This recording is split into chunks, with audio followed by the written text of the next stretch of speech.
All right.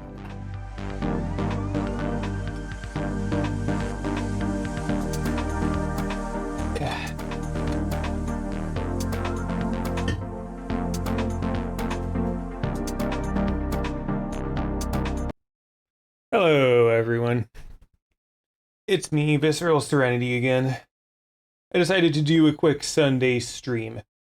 Just kind of because I wanted to. I don't know if I'm gonna go for a full 4 hours today because I kind of hurt my I kind of hurt my right knee a little bit. It's fine, but like I'm probably gonna do a shorter VR segment this time. But there is some web stuff I've really been excited to go over. So, first of all, I should probably adjust the category of what I'm streaming on. Um, let me do that real quickly. I guess I'm just kind of getting set up here a little bit. Yeah, I got my creator dashboard. Let's see. Yeah, because I'm definitely not playing Penny's Big Breakaway quite yet. I will be later, but for now, uh, I thought there was a programming. I'm going to do. So yeah, I changed the category to just chatting for now. Hold on, I will get to the web stuff in just a moment, but first I want to see if or how to put this to the programming category and or what that was called.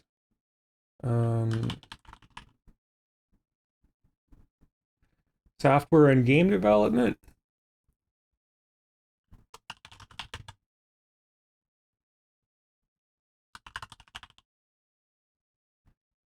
Yeah, this probably falls under software and game development. I'm a believer that websites are web software, so I am going to change my category to software and game development and yep, web dev, VR, music production, chilling. All right. I am now in the appropriate category. It is saying my stream is unstable, so hopefully everything's going good. I'll be keeping track of that in the stream preview. I probably don't need my stream preview being so high quality, but oh well. What can you do?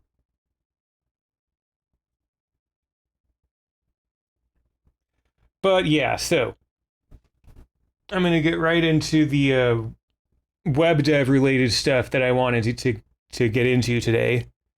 So hold on. Yep, here I am on my MacBook. Let me just find my mouse real quick. So last stream, I was taking a look at this site, the site for Ace Attorney Investigations 2, which is coming out soon, a game I'm personally looking forward to. And I kind of just went over the site. I looked at its mobile responsiveness. I tested on a real iPhone. One of the reasons I'm testing on a MacBook instead of my Windows desktop, which I also have, is that my MacBook is a little bit older now. It's from 2018. It only ever had a Core i5, so I feel it's more representative of a standard issue computer that the average person might have. And same for the phone. I don't test any of the websites on this stream on like a super fancy, like high-end kind of a phone. I use an iPhone SE2 to test phones on kind of as a lowest common denominator phone that, you know, the average person might have. Not like the iPhone 14 Plus Max with like the incredible processor. Just your standard issue SE small screen basic processor and to see how a site works on that. I also test sites with Mac OS VoiceOver, which is a screen reader, to show how sites would work for visually impaired people who would need assistance from a technology like that. And on this site, there was one particular element. I seem to have lost my mouse again. There was one particular element on this page, which I will preface is an extremely good element. I'm very, very fond of this element. Basically, it's a showcase of all of the main characters. And it's a slider within a slider, basically, for each one. So these are kind of like the marker dots of the slider, but it's showing like each character's face. It has a beautiful hover and animation effects. And you can also navigate via arrows. And each one of these has a slider inside of it that shows a portion of the gameplay that includes this character. In addition, there's 2 pop-ups in each slider that shows the character with 2 different art styles, including an animated PNG, which is something I learned was possible the other day because I've never actually used an animated PNG on a website, but that's what these are. So from like a desktop and even a mobile usage perspective, these elements are absolutely fantastic, and I think the developers did a phenomenal job on this entire website, and I think it's really, really great. Unfortunately, when I was testing with Mac OS VoiceOver, I was actually coming across a few issues, which I'll just briefly recap. And I mentioned I was going to cover what my approach would be to go about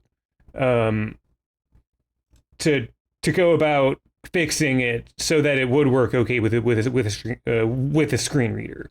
Because I should say building elements as complicated as this with full screen reader accessibility is no small feat. It's difficult. It would probably take days of like planning and effort and work, and probably from the ground up from a UX perspective to really do it as well as it could be done. But even with the element in its current state, I think there's a little bit more that they could do. And I'm going to demonstrate that first by showing what happens when you use a screen reader here.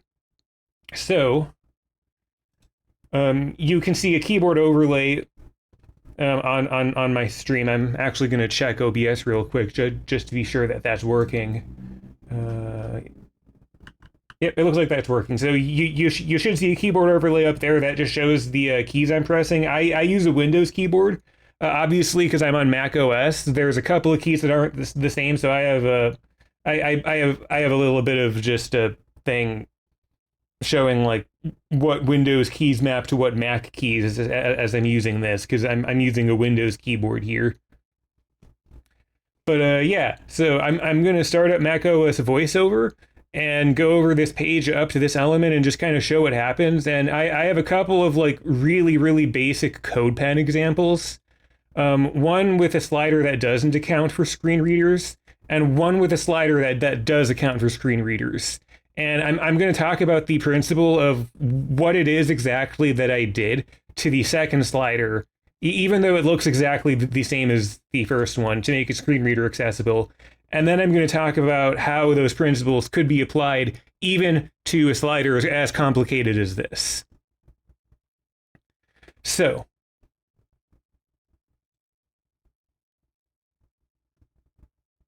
let me see. I believe it is this button, and F5 is a shortcut to turn that on. VoiceOver speaks descriptions of items on the screen and can be used to control. VoiceOver on Ace Attorney Investigations Collection Cat. Go to slide 1. Current end up. 1 and 3 end up. 2 1 and slash sheen underscore slide 3 underscore 3 view 6 4, 1 heading level 2 1 slash 6 2 3 2 1 slash. All right. So here I am at the beginning, and one issue I had is that for these like selection things, there's no context for what they are. Because if you can see the screen clearly, you can tell like, oh, this is for that character. Menu 10 items. And like you'll click on it, and it'll be, oh, Miles. His name is Miles. Object replacement character 1/6. But if you're on a screen reader, the screen reader only says 1/6, 2/6. 3/6. Empty group. and these are buttons, and it doesn't even denote that it's a button, because like if I navigate to it while I'm holding those keys down and press space, that counts as a click, which works. And and visually speaking, it shows the slide.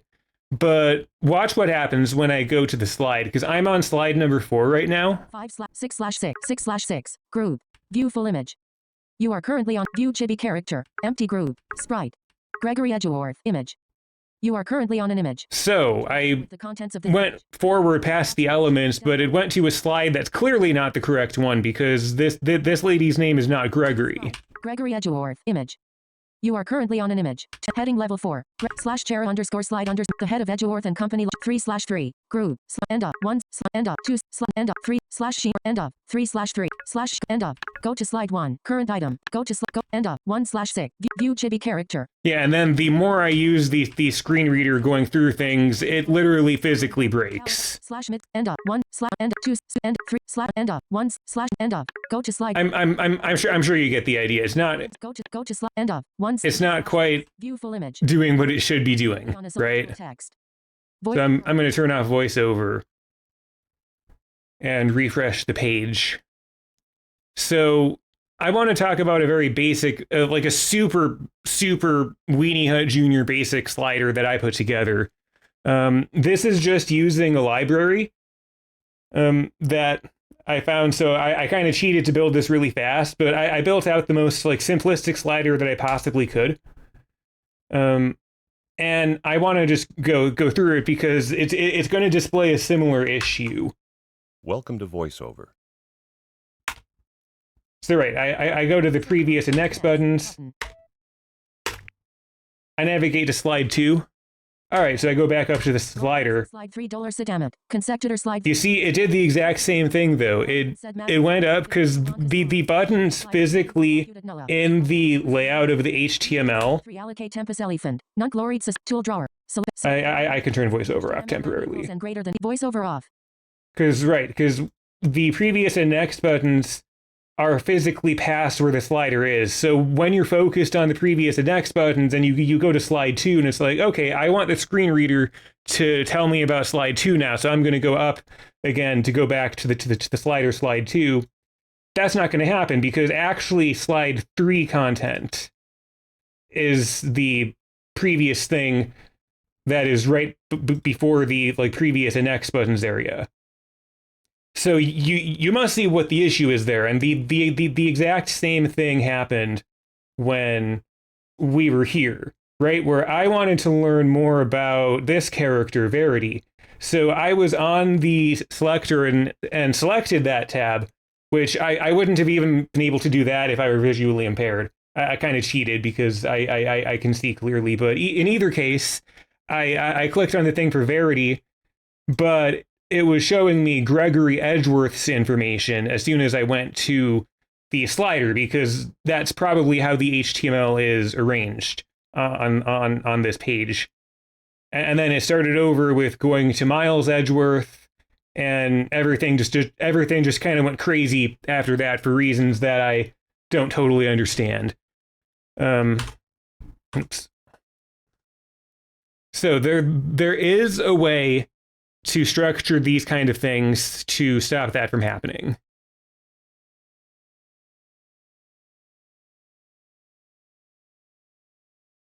And I will demonstrate that with the version of the slider that I have here, which the slider test 2 here, the second slider test, is exactly the same as this earlier one.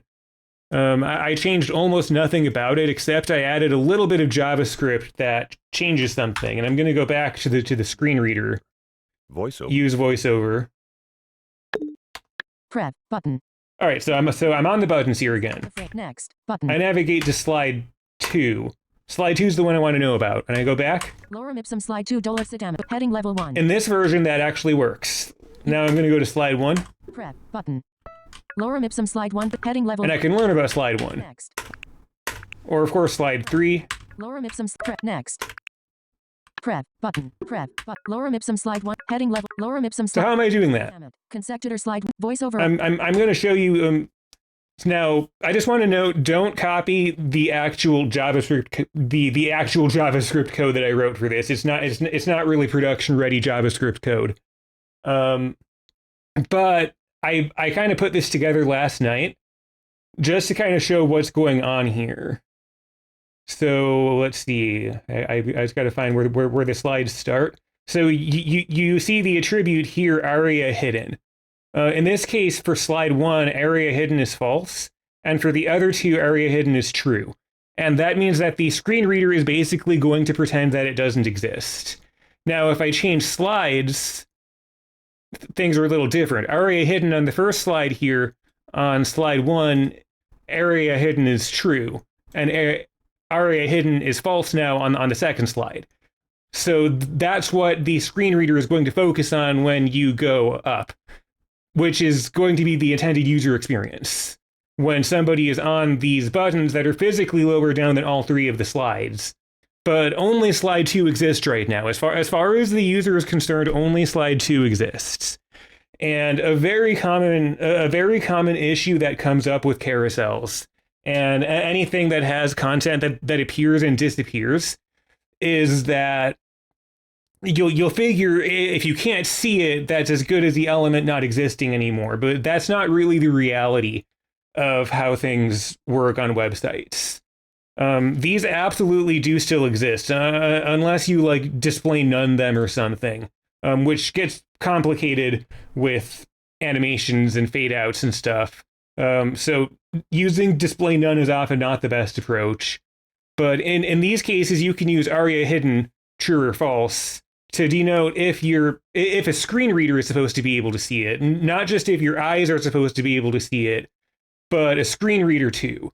And the way I like to think about it is almost like the screen reader is another type of screen, right? So like, imagine that like you're building a website on desktop, maybe it scales down to mobile, or in some cases you might build the website mobile first, scale it up to a tablet, scale it up to a desktop. I consider screen readers to basically be another thing of that, where you have to be sure that content that's intended to be visible is visible and accessible to a screen reader, and content that the user isn't supposed to access right at that moment, likewise, will not be accessible to the screen reader. And this is something that very, very, very many sites don't do quite right. Even really big sites, like I've noticed this on Nintendo's website, I've noticed this on Valve's website. The element here is this issue, which it looks like they did do some ARIA labeling, but ideally what they should do is where there's a swiper slide active is the functionality that they built, or if they're using an add-on, they might be able to leverage the functionality of the library.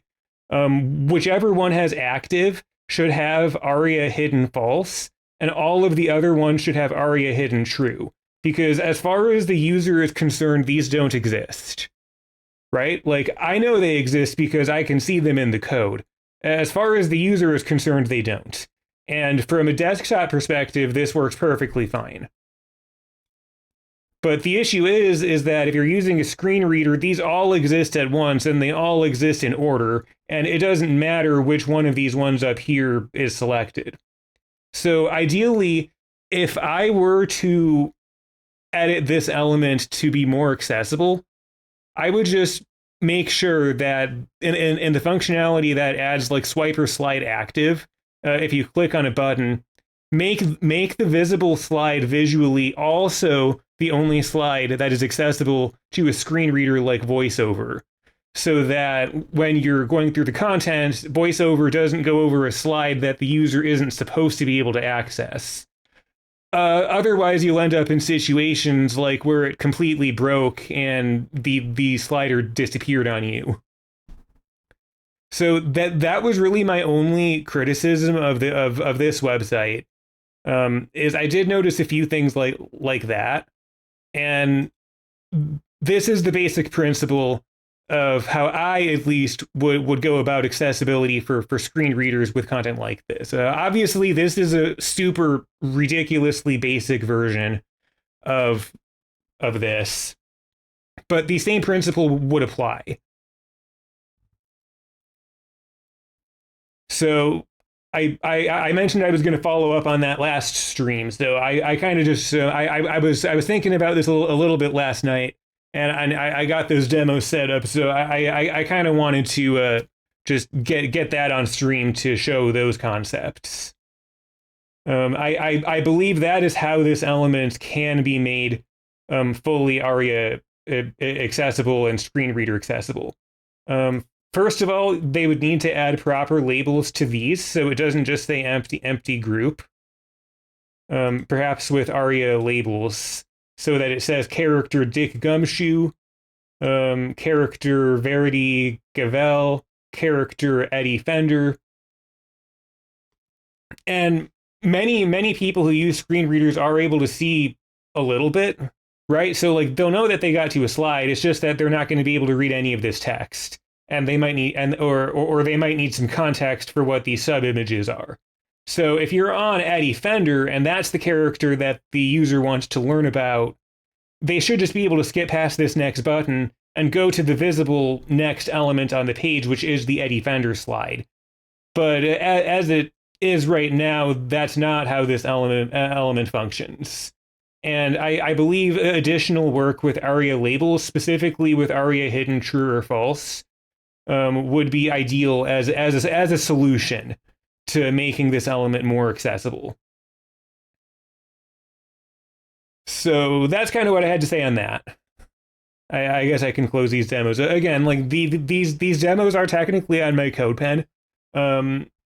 I used just some slider library to build these and did some kind of hacky JavaScript to work along with however this slider library worked. I didn't spend that long on these, so I guess you could use the source code for these if you really want to, but I mostly wrote those just to demonstrate like the overall point. So with that done, it looks like we're 20 minutes into the stream now. I guess I could move on to another site. You may notice I have a few site tabs open here that I'm going to go over today. Briefly before I do that, I want to revisit another site that I looked at during a past stream.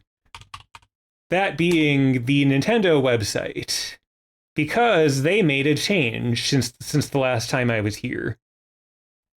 I'm going to go back, and I'm just going to make sure it's fully rendering the full desktop site here.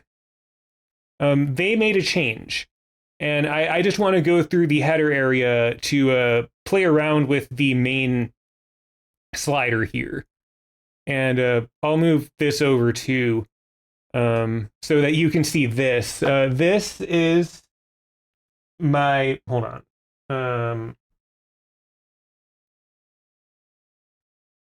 Oh, I don't want to dox myself there. All right, so this is my physical iPhone SE, as you can see. I'm going to go to Nintendo.com on this. Nintendo.com.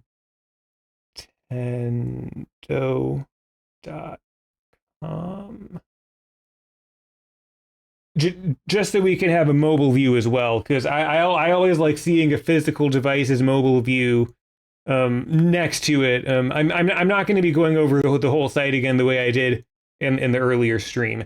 I just like having this up in general, just to see what the site looks like on, you know, a lower common denominator, like cheaper phone. But anyway, as I mentioned, this element is different now. So I've noticed there is now a way to pause the slider. Previously, the only way to do that was to physically hover over the slider with the mouse. And that was a little bit problematic because for keyboard-only users, that would not work. Focusing on the slider didn't have the same effect for whatever reason. And for screen readers, this slider was completely useless. If you were visually impaired in any way, you would get nothing out of this slider whatsoever. But since I have made that stream, they've updated the slider. So now when you click on these elements, there's a play pause button on each one, which from a UI perspective is fascinating because I've never seen that. I've never seen that on another website, and I just think it's cool. I think it's cool. So like +1, I'm a strong believer that anything that automatically moves, anything that's like auto animating needs to have a way to pause it. I consider that to be completely essential. So they effectively fixed the last issue I had with this slider in terms of just a keyboard and mouse perspective. I am a little interested. I'm going to test what happens on mobile if it's the same way there. Unfortunately, it does not appear to be the same way on mobile. The only way to pause is like to kind of hold your finger over like that. But even that gets confusing because like as you see, like if I hold tap it can bring up the context menu. But like I'm like tapping on, I don't know if you can see this, I'm like tapping on the things and it doesn't have the pause effect. So I guess I'm going to give a little bit of a criticism that this functionality is desktop only, or at least doesn't work as it should on a real phone. I am a little curious. What's going to happen if I go into iPhone SE mode just in Chrome? Nope, it definitely doesn't work. It is doing the same behavior on a mobile tap. So that's one criticism I have. Always with carousel sliders, I'm a strong believer that there should be a way to pause for everyone. I think it's a little bit strange that they've added this functionality for desktop but not for mobile. I will be interested to check back in on this site maybe in a few weeks to see if they update it again. But for now, one more thing I wanted to do was just to test the site with VoiceOver again to see if anything has changed on that end, because I haven't tested that yet. Like I basically looked at the site last night and noticed that it was a bit different than it was a week or two ago, the first time I looked at it. So I'm going to turn on VoiceOver here and just see what happens. VoiceOver speaks descriptions of items.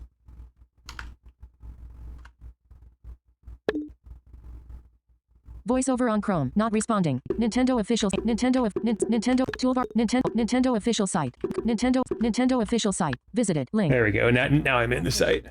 Search. Dialog pop-up. Okay, so one issue I had trouble with, To display a list of options. and All categories. to an extent this could still be user error because I'm still learning a little bit about the more advanced functionalities of screen readers myself.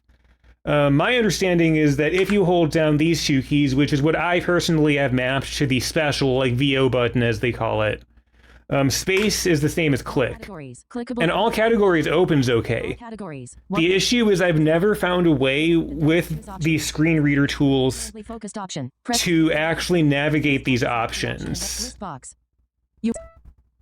Because like one way to do it is to also hold down shift and go down, and that's how you go like inside of an inner element. But if I do that, Collapsed. yeah, it's still happening where that makes it collapse. All categories. Clickable. Expanded. List Otherwise, maybe these elements just exist and I can just move to them now. box. Collapsed. But no, it still collapses. So Combo. unfortunately, all categories is still, Text door. To display. as far as I can tell, not accessible for a screen reader. Link. Support. Link. Wish. Link. Login / sign up. Button. Visited. Link. Image. Flag of USA. Oh, You are currently. that they changed. I think I seem to remember that used to just say flag, but I could be wrong. Either way, I do appreciate that it specifies. And these menus were all good. Visited. Link. Comma. Yeah, like it even naturally focuses on the next thing. Close. Button. Link. Link. So yeah, like these drop downs are all good, and it goes back to where it was. And for whatever reason, the all categories drop down List box 6 is a much more complicated in combo box. Out of combo. All cap list box link. A much more complicated endeavor. I'm not totally sure why that doesn't work with a screen reader. Option space. So I won't spend too much longer on this site before going on to the other 3 sites I wanted to look at today. But I did want to just test the carousel slider. Now that I know that you can pause it, I want to see if they've changed anything else about it. Visit game play close button. End of close but play. Okay, so they still have the issue of the close button, which I believe is this. Comma. Being accessible even when it shouldn't. Close button. As I mentioned earlier in this stream, just because something is invisible to a user visually doesn't mean that it's not there. Like you kind of need to think outside of the idea of what's like visible in terms of vision, because screen readers can see different things than what a computer screen can. And if something is meant to be hidden, it should be hidden across the board properly, equally for everybody, including screen reader users. And this was an issue I noticed last time too, is that for some reason the X button in these drop downs, game close button, or at least I think that's what that is, close button, is accessible. It's not like a huge deal, but it's just one thing to keep in mind, that when you're dealing with elements that you want to be visible in some context and not visible in other contexts, make sure that it is invisible for or non-accessible for a screen reader in the same context where it's non-accessible for a visual user as well. Anyway, moving on. End of navigation. You are main. You are currently on a main inside of web content. Heading level 1. Nintendo.com home. Slider carousel. Slide 1 of 4. Group. Slide 1 of 4. Slide 2 of 4. Tab. Group. Selected. Slide 2 of 4. You are currently on a slide 2 of 4. Group. Slide 2 of 4. Heading level 1. Slider. Carousel. Is there any way for me to get inside the slider to at least like access it? Because the issue I was having. Slide 2 of 4. Group. Slide 2 of 4. In text. Slide 2 of 4. Is that I couldn't figure out any way to have it take your games on the road this summer with Nintendo Switch, or to get to that image or give any context of what that is. And I believe these are links as well. And I wasn't able... Heading left slide. Let's see, does clicking on a link work now? Take your game. Okay, at least clicking on the link works. It just didn't give me any context as to where it was going to go. Site, consoles, games, new, Nintendo official site, consoles, games, new, slide 2 of 4, tab, group, slide 2 of 4, slide 2 of 4, select, slide 3 of 4, tab, group, 3 of 4, slide 1 of, slide 3 of 4, group. Yeah, and again, let's see. Slide 4 of 4, slide 4 of, slide 1, slide 4 of 4, group, slide 1 of 4, tab, group, slide 1 of, slide 1, slide 2, selected, slide 2, slide 2 of 4, group. So at least it does go to the proper slide. To interact with items in the like if slide 1 is on the bottom, it'll go to slide 1. If slide 2 is on the bottom, it'll go to slide 2. So that's working well. Slide 1, slide 2 of 4, group, slide 2 of 4, slide 2 of 4. The issue is I have no way to know what this is. Tab. Selected, slide 3 of 4. So like here's one about spooky fun for everyone. Is there going to be any way for me to know that that's what that is unless I can physically read that text? Slide 2 of 4. Slide 3 of 4. Group. Slide 3 of 4. Slide heading level 1. Nintendo slide end of. Slide 2 of 4. Slide 3 of 4. Slide 3 of 4. Group. Because I'm thinking I should be able to hold down shift and go inside the inner group. Slide 1 of 4. But that doesn't seem to do anything. Maybe do I go up? Horizontal splitter. Heading end of. Slider. Link. Heading level. Link. Unlabeled image. Take a haunted. Oh, okay. It looks like I finally figured out how to do that. How did I do that? Slide 2 of. Slide link. Unlabeled image. Take a haunted tour of supernatural games. You are currently on a link. To click this link, press Ctrl. Okay, that's actually working better now. Selected. Slide. Let me go to this slide for the various Metroid games. Image. Score deals on acclaimed adventure starring link. Heading link. Slide 4 of link. Unlabeled image. Score deals on. Okay, so in the process of 59. them adding pause functionality, thank goodness. Control. Option. Space. Link. This is now screen reader accessible as well. Build image.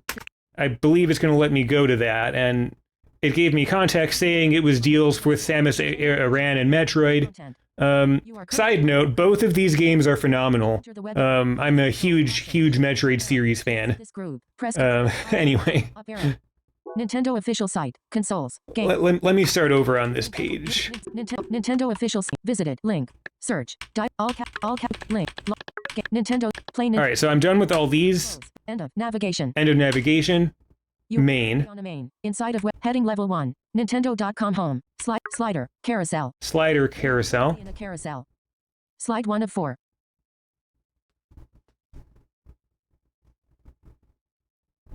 Slide 2 of 4. Okay, it's giving me some context. Is this where I would go deeper down? Slide 3 of 4. Group. So I'm in the group. Slide 3 of 4. Slide 1 of 4. Tab. Slide 4 of 4. Slide 1. Tab. Slide 4 of 4. Slide. Heading level 1. Main. You are currently on a main. Inside of web content. Heading level 1. In heading level 1. Nintendo. Out of heading. Slider. Carousel. Slide 1 of 4. Group. Slide 2 of. End of. Slide. Still kind of confusing. Level 1. Heading level. Slide. End of. Slide 2 of. Selected. Slide 2 of 4. You are currently on a selected tab. If it's paused, it seems to be a lot nicer to work with. Carousel. Heading. Slider. So I'm on the carousel. You are currently in a carousel. Slide 2 of 4. Group. Slider. Main. Heading level 1. In heading level. Nintendo. Out of slider. Carousel. Slide 2 of 4. Group. You are currently in a group. Slide 2 of 4. End of. Slide 2 of 4. End of. Slide 2 of 4. Group. Slide 2 of 4. You are currently on a selected. End of. Slide 1 of 4. Heading level. Main. End of. Main. Heading level 1. In heading level. In text. Nintendo.com home. Yeah, and I'm not totally sure where the in-text Nintendo.com home is coming from either. End of. Navigation. Close. End of. Heading level. Slide 3 of 4. Slide 2 of 4. Group. Slide 2. Yeah, so I got it to work. So I guess maybe people who are much more used to using macOS VoiceOver than I am could theoretically make use out of this slider. But I feel like it could be improved still. Slide 1. Because like I should be able to select a slide. Slide 3 of 4. Slide 3 of 4. Group. Slide 3 of 4. Slide 3 of 4. And then just On a group. go to the slide and see exactly what's on it with full context and have easy access. Slider. Carousel. You are currently on a carousel. Horizontal split. End of. Slider. Carousel. Slide 3 of 4. Group. Slide 3 of 4. End of. Slide 1 of 4. Slide. Head. End of. Close. Slide. End of. Navigation. Main. You are heading level 1. Slider. Carousel. Slide 3 of. Slide 1 of 4. Slide. Yeah, and I don't even know what I did to make it technically work. So You are currently. I guess this is kind of screen reader accessible, but still not quite. I do appreciate you can finally pause now. Every single carousel of this nature needs that functionality. I personally consider that a requirement. It is to the extent where when I've built functionality like this on sites and clients have requested to remove the play pause functionality, that's always something I push against because it's so important to be able to at least allow users to take their own time on the website and not be forced to go through a slider. So I appreciate they added that. I'm really hoping that they add that to mobile as well, without having to do any like weird workarounds of any kind. Yeah, my phone was just locked there, so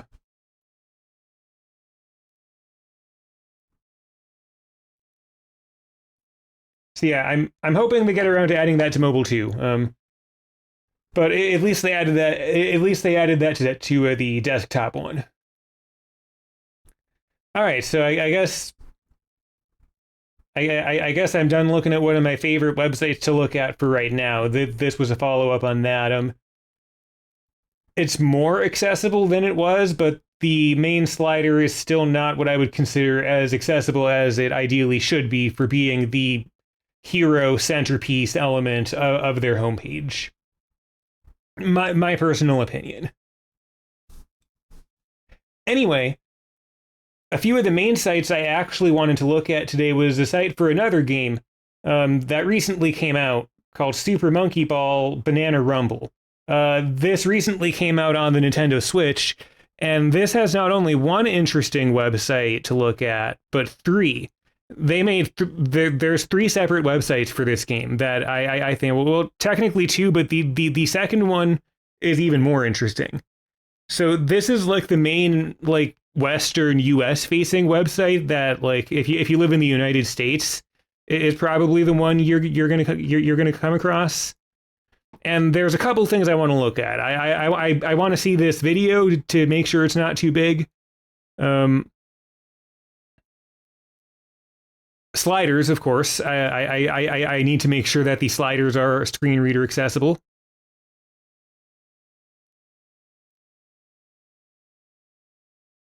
And same for anything like this too. But there's also this website, asia.sega.com, Banana Rumble English version. So while not strictly meant for, well, I guess it is strictly meant for Western US audiences, but kind of on the side of this one, this site's got a lot of interesting stuff going on visually, and I'm just kind of interested to see how they're doing it. Beautiful animations. I love how everything tilts and skews. I love how everything pops up. I'll definitely be accessibility testing this element here.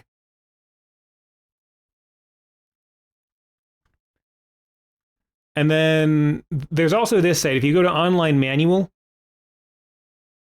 and then I click on the English Asia one, and that brings me here, which is another interesting site. I was fully expecting this to just be a PDF. But no, they actually built this out properly, and it has a very interesting UI where you kind of go like slide by slide over the full game manual.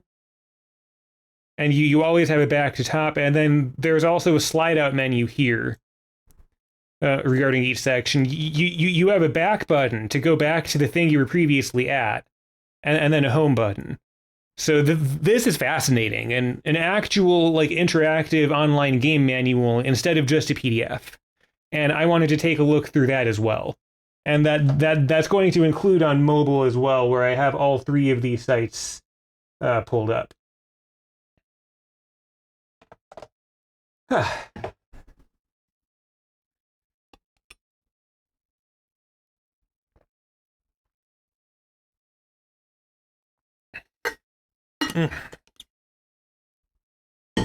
Just doing a little stretches, just chill and relax for a bit. We're 45 minutes into a stream I hope to go on for 4 hours, so we're only just getting started here. I'm getting pretty low on water. I'm gonna take a 1-moment break, and then I will be right back. So hang out with little Anya, Waluigi, Patrick, and the good vibes sign.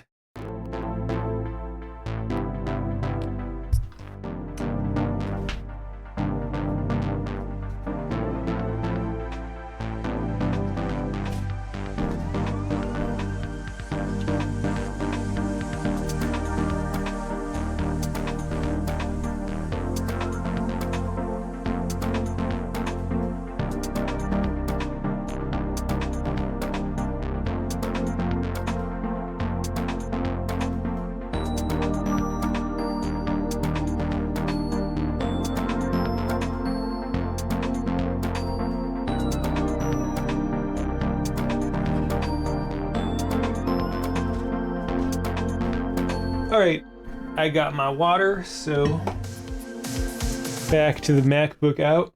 Let me just double check OBS here to be sure we're all good. It looks like we're all good.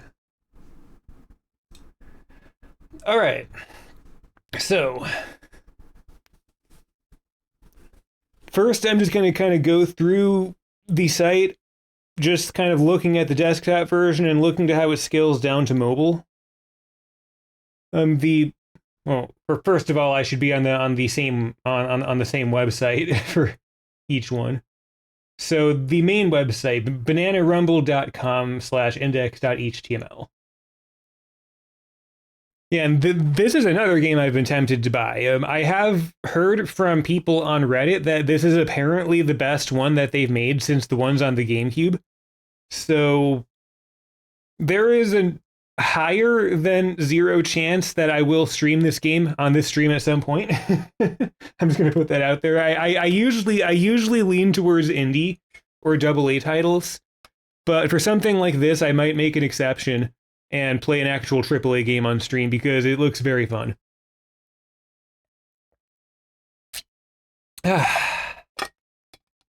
Remember to stay hydrated. Alrighty, so one thing I notice off the bat, at least on very small screens, is that the logo is getting cut off. So I want to see when and where and why that happens. So I'm going to open the dev tools here.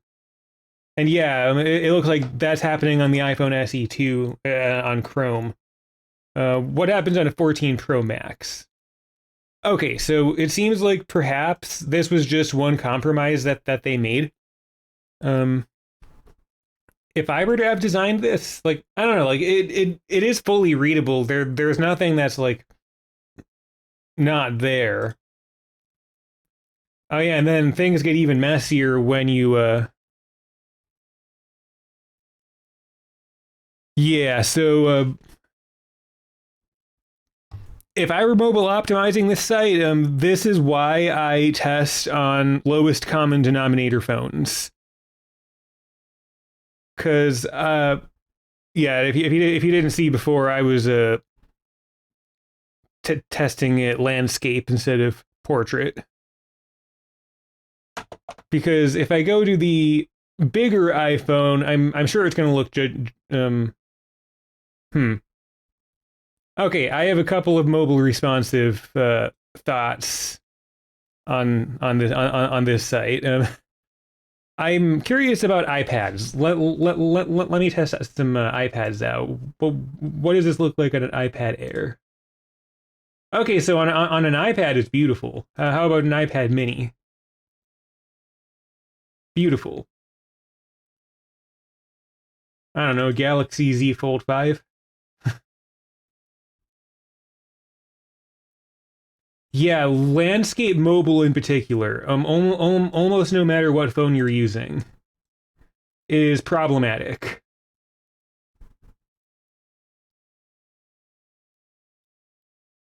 If you're using a phone like that, it's fine.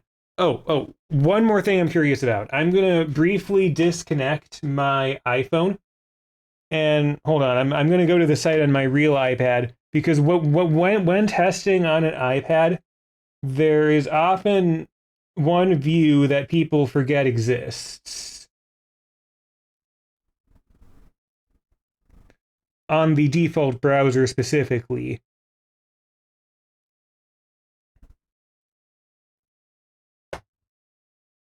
Okay, to me it mostly looks fine, but I'm still gonna disconnect my phone and connect this to my iPad that I have over here on the side so I can just show that off. Just because when you're optimizing a site for an iPad, which is the overwhelming mass majority of the of the tablet market. Let's see. Is that going to show up? That should be showing up. Hold on. Let me just wait like another second.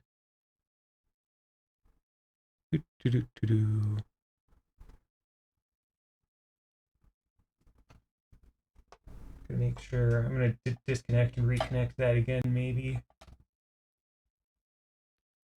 There it is. Okay, so here is the view of my physical iPad. On the default browser, Safari. So like if you're just testing an iPad in the browser, you'll probably test it like this and test it like that. But while you're in landscape view, many people, including myself, will open the side menu here. And that's not updating in real time. Why is that? Why is it not updating in real time?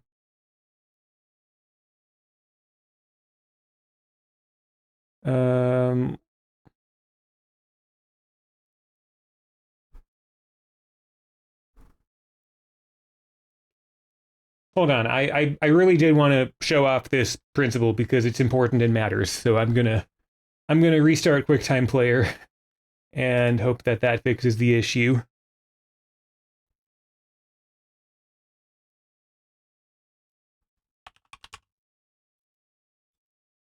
Restarting QuickTime Player. New movie recording. And it defaults to that, and then I go to iPad.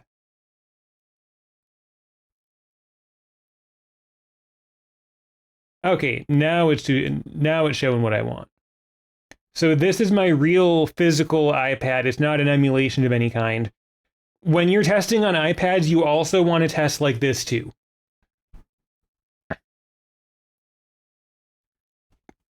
Because Safari is the default browser. Personally, it's the browser I use on iPhone or on iPads, even myself. But this is not a view that you can easily emulate here, unless you specifically set up one yourself on the edit area. But a lot of people assume when testing sites responsively on iPads that the only tablet landscape view that matters is just like that, the iPad Air or the iPad Pro or whatever, like that. But a lot of people browse the internet on an iPad like this, and it froze again. But at least you're able to see what I mean. So, all right, I guess I'm done streaming on the iPad now. For what it's worth, the website looks and acts beautiful on these dimensions. So I have no complaints. I'm going to go back to streaming my iPhone. Apparently it has an easier time with the iPhone SE than it does with the iPad. Also, I do use my iPad as a Stream Deck, which is a very complicated setup, so maybe that has something to do with it. Let's see, is this going to freeze again? I really want this to work. All right, it looks like we're good again. So that was a bit of a little bit of a tangent, but something I just wanted to bring up. When you are testing mobile responsiveness, keep in mind that many tablet users, their screen size is actually going to be a little bit more like this. Kind of an in-between of what you would think of a tablet and a phone. And that's a breakpoint that matters too. Just wanted to point that out there. Going back to the iPhone situation. Yeah, hold on. I kind of want to see if I could fix this.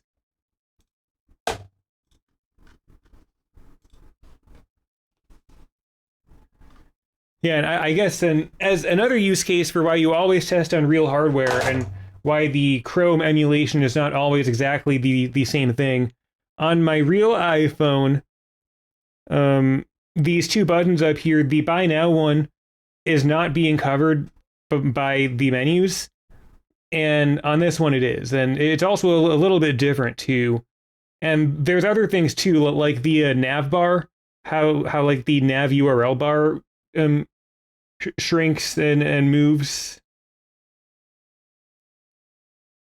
Actually, hold on. What browser was I using again? Oh, I was on Chrome. Which, yeah, I'm on Chrome here too. I'm interested to see what's going to happen if I go to this site on Safari. Let's see. Banana Rumble. Yeah. Okay, so Chrome on the Mac is acting more like Safari on the phone. But then Chrome on the phone is acting differently than Chrome on the MacBook. That's interesting. But hey, a real live use case of why you test on these things before anything should go to production. So with that in mind, I want to see if I can figure out, because at least this is an issue happening on a real browser. What's up with the button? Well, for one, should these buttons even be visible? I think kind of one of the issues is that these two shouldn't even be visible right now. Because, like, if I display none this, that's going to fix the issue, right? Pretty much, because, yeah, you have a buy now and watch the trailer button anyway. Or I suppose that there's an email sign up button. And yeah, and you can confirm that that's buy now and email sign up. Oh, is that what's going on? Is this supposed to be a part of the mobile menu? Okay, I think I know what's happening here. So I think what's going on is that this mobile menu always exists and is just sliding up. But there's a bit of a responsive issue where it doesn't slide up enough when you're on when you're on any landscape phone.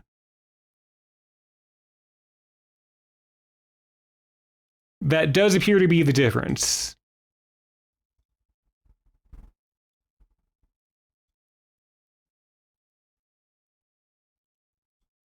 Yeah, and personally, I would find a way to disable scrolling while the menu is open too, but I guess that's not really that big of a deal.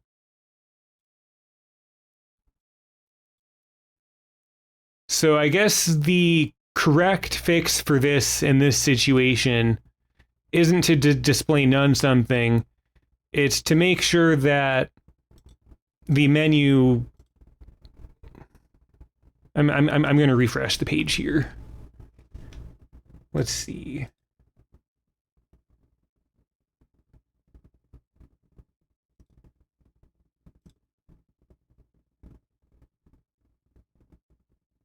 So it looks like...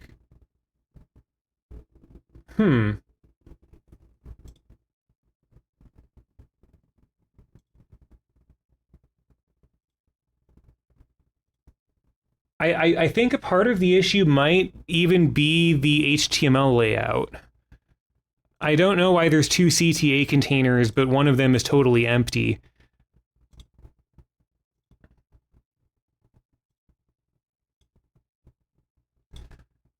Probably not a huge deal. I'm sure there's some reason for it. Oh, also, I realize, oh,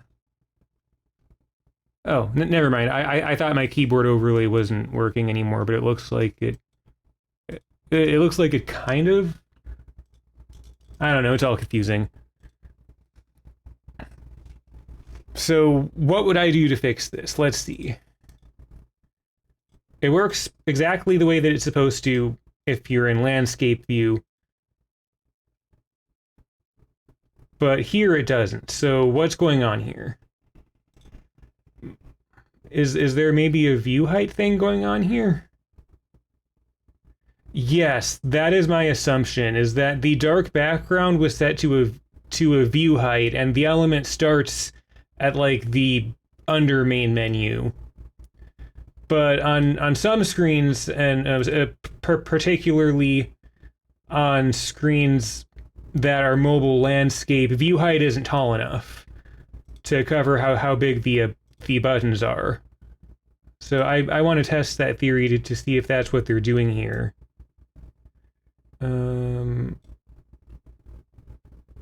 Yep, 100 view height important. That's exactly what I thought. So that's not the approach I would take. I would definitely set either a definitive height for what it should be that isn't as relative as that, or I would make it the height based on what's in it. What happens if I simply remove this? Huh. Okay, so it already is set up a little bit better. So I guess my advice...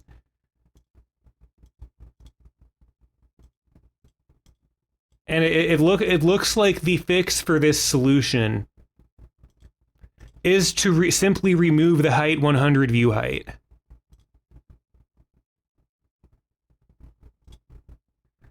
And that way the menu is just as tall as the items in it, which it looks like that's already working. And that also stops the issue there. So, all right, it looks like I bug tested this and found the issue. So, whoever made this site, if you somehow come across my tiny little stream, feel free to steal this solution. You have my permission. Admittedly, sometimes the mobile landscape view is the very last thing I test as well. I totally understand the idea of timelines. Believe me, I've been there. You can always apply patches later on websites, so that would be my advice. Go into the CSS, remove this height 100 view height. It doesn't need to be there. The menu actually works better without it.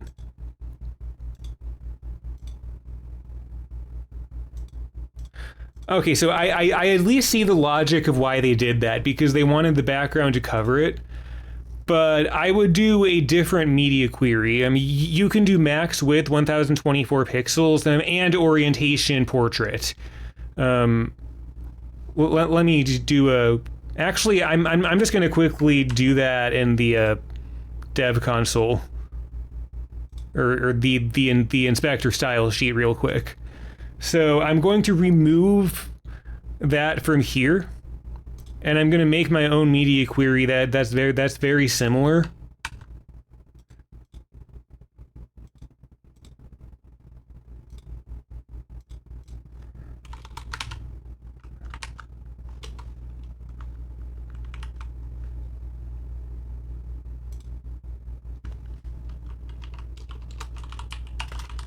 I know what I'm doing. Let me paste.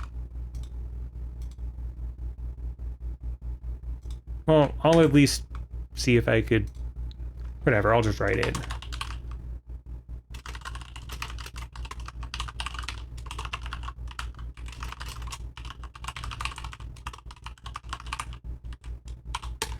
So I would probably have made a media query something like this.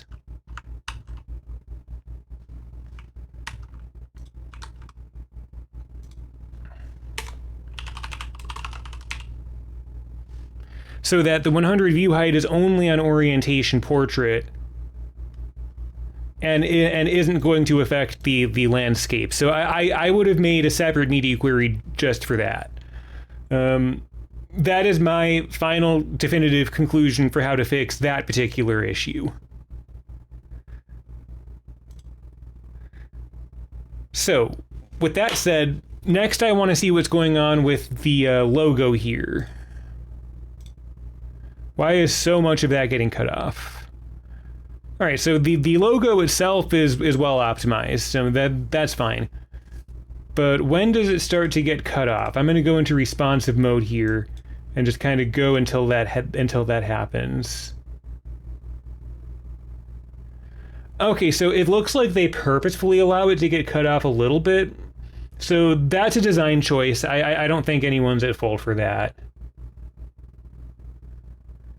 If the designers decided that the top of the logo can get cut off, as long as the text is visible, then that's fine. I do notice it has an empty alt tag, which is also fine. As I've mentioned in past streams, an empty alt tag is valid because all that'll do is make the screen reader skip over it. If there wasn't an alt tag, it would read it but not really know what it is, or you could add specific alt text if you want, which also would have been valid. But the empty alt tag here is actually okay because it's going to treat the logo as a design element, kind of like the background. They simply made the decision that they don't want screen readers to read that logo, and I think that's fine in this situation. So I suppose maybe there isn't a problem with the logo then. But there kind of is though, because if you go to iPhone SE mode, it actually does cut off some of the text when you're in portrait, and this happens on the real hardware too. This game isn't called Monkey Ball Banana Rumble, it's called Super Monkey Ball Banana Rumble. So I'm going to go back into responsive mode and see when that happens from like a portrait perspective.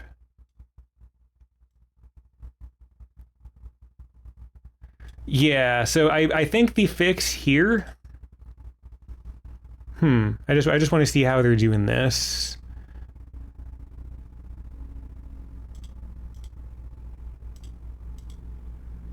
Okay, so that's kind of an old-fashioned way of centering, but not that there's anything wrong with that. I've used this code to center stuff before too.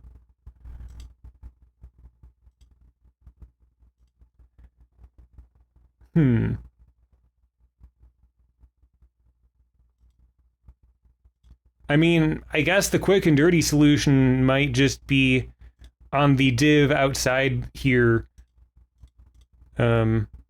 Make a media query at like a height of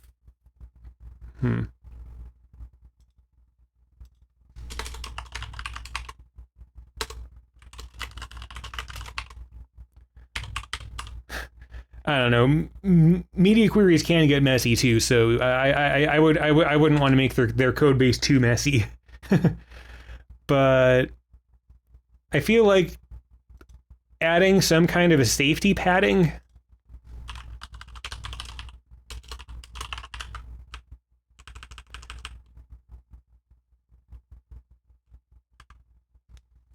might be good. But then that pushes everything else down too, which isn't necessarily our desired result here.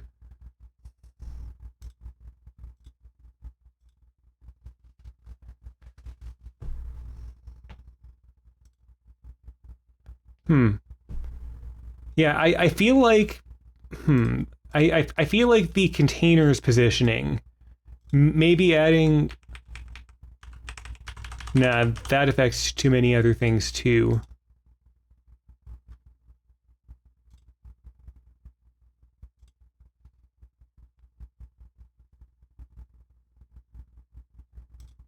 Because yeah, I feel like the top 50% is the issue.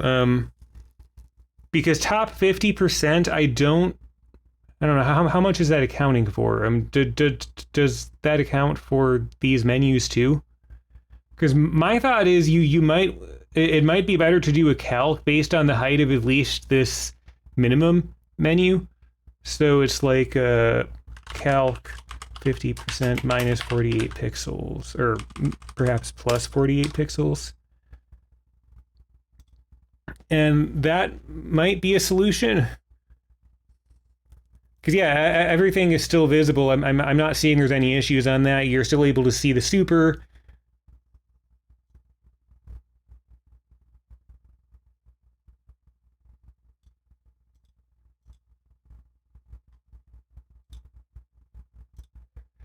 Yeah, that would probably be my solution. Would be to make the top 50% and then the same pixel height as this submenu thing is here. And that seems to do the trick in fixing that section.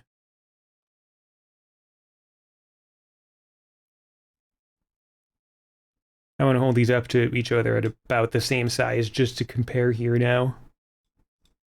Oops.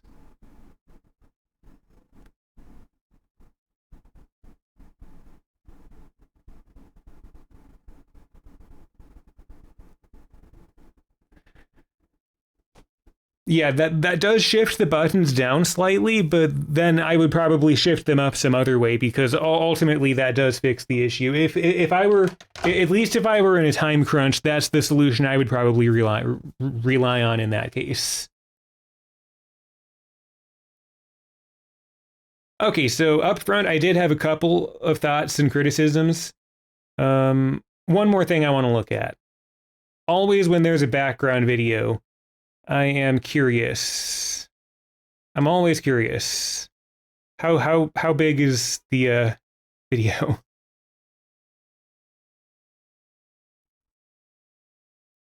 Okay, so it's only 9 seconds long, so that's definitely good. Save video as. I'll just save that right to the desktop.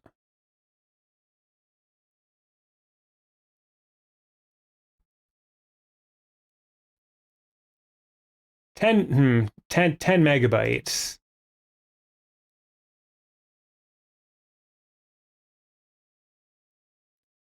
Yeah, that's somewhat of an issue. 10 megabytes is, in my opinion, too big for an initial loading element.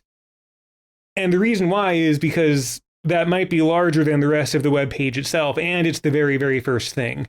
So if somebody is loading this site up on a slower network, which I'm going to test with here,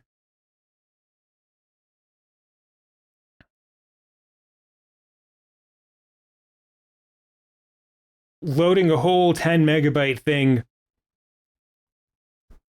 might not be the best thing to force on people that might have limited data plans. So like for me, I have like Ethernet connected internet. I don't have anything to worry about.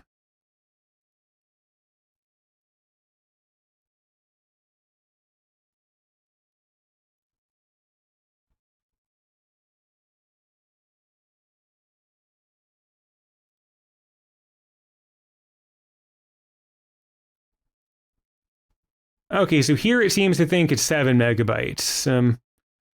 Background videos are tricky because you can optimize them down smaller, but then you start to get artifacts. And in past sites where I've built, that's definitely important because again, it's the very first thing you see. I kind of want to look at the stats of this video again.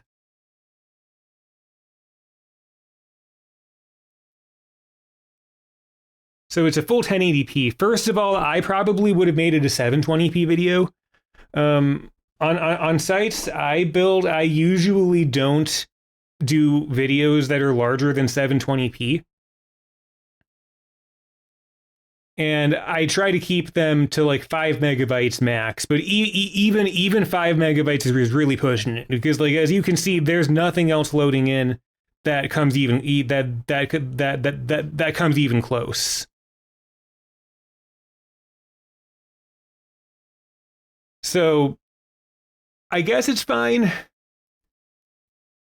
I would have at least pushed for a 720p video, especially because it has this filter over it anyway. So it doesn't really need to be HD. The video only being 10 seconds long is good. Adding hero videos longer than that is not always a great idea. I don't know how I feel about mobile having its own video.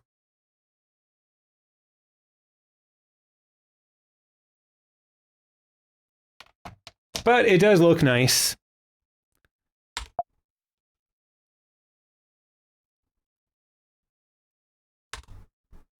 See, I just wanted to go to network and turn all of that back off so I don't forget.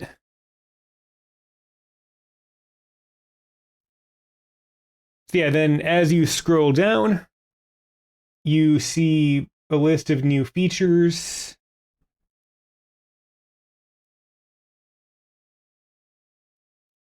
Yeah, which is effectively a slider. Very similar to the one that was on the Ace Attorney website. Except instead of characters' faces, it's text that describes what the various different modes and game types are. So there's character customization, you got multiplayer, and you got adventure mode.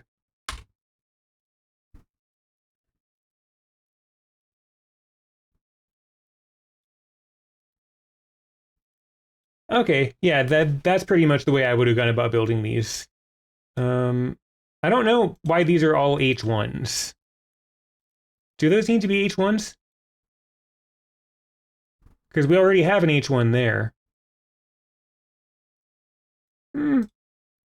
I guess you know what? I guess in a manner of speaking, that kind of makes sense because that would be the H1 for the overall section here. And then that's the H2. So I, okay, so these kind of double as a button and as the title for the given section you're on. I think probably that's what they were going for with that thought process. So I think that was done with intent. So I think that's probably okay. I've never used an H1 tag quite in that way before, but I definitely understand their approach and why they would have wanted to. Yep, that's just a YouTube pop-up, so it is what it is. I'm not going to get copyright striked here.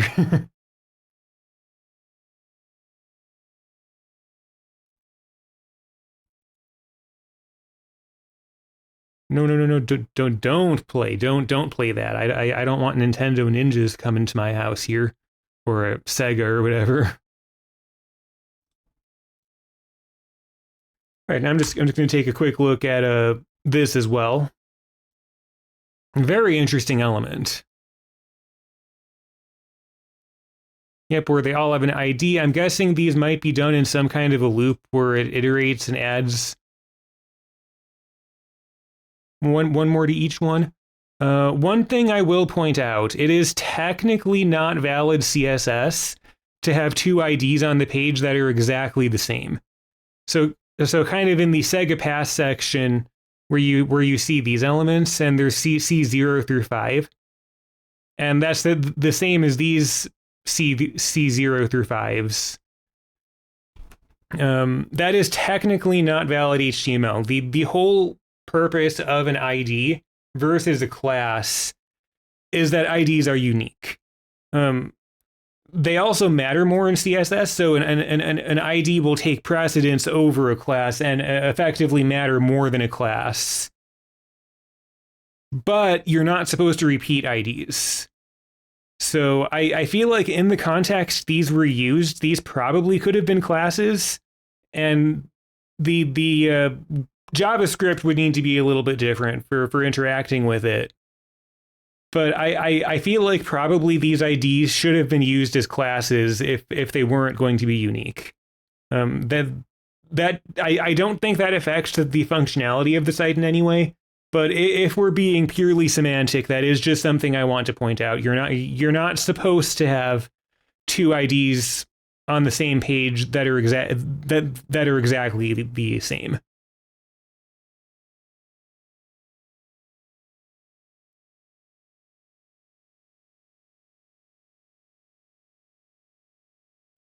All right, I'm curious what this looks like on mobile. I'm going to scroll down to that section over there. Okay, that actually seems to be pretty nicely responsive.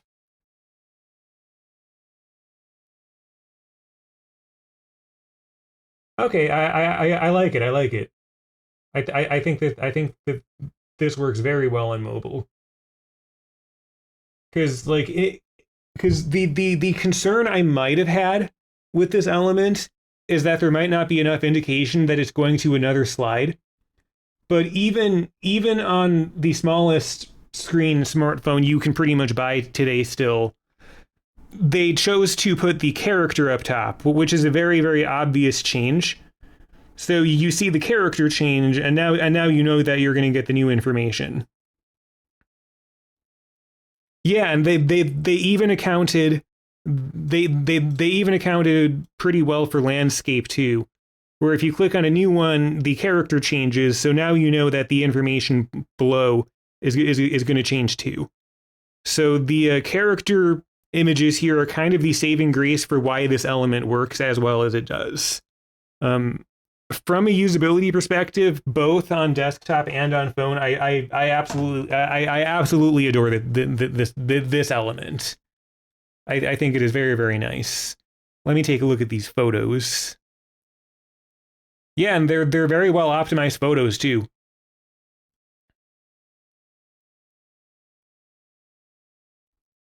Only a small handful of kilobytes for each one.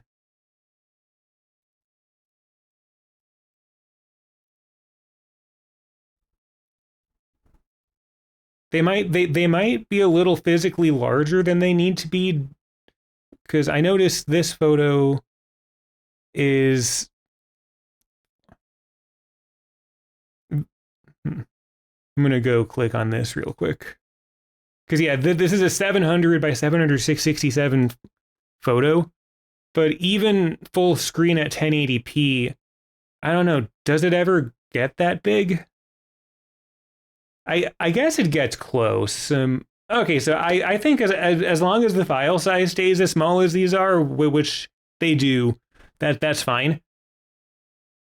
I might have opted to make them slightly smaller, but I don't think it's an issue. I think it's a thing that was done with intent to make sure that it looks as good as it possibly can. Even if you're viewing this on like a 4K or 5K display or something like that. So I think that's all good. So now we have this action to actually buy this game.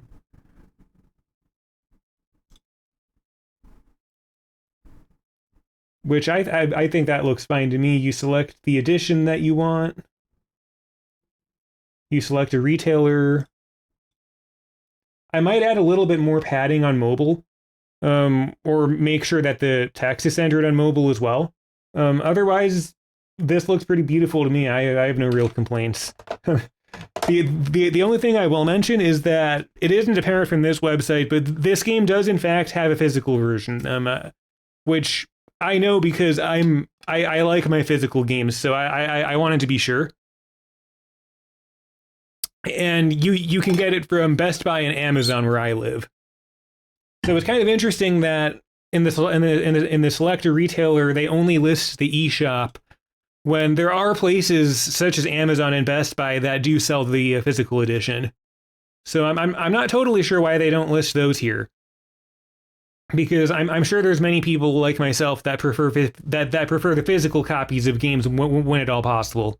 But again, that's an issue for Sega upper management to deal with. That has nothing to do with the website itself.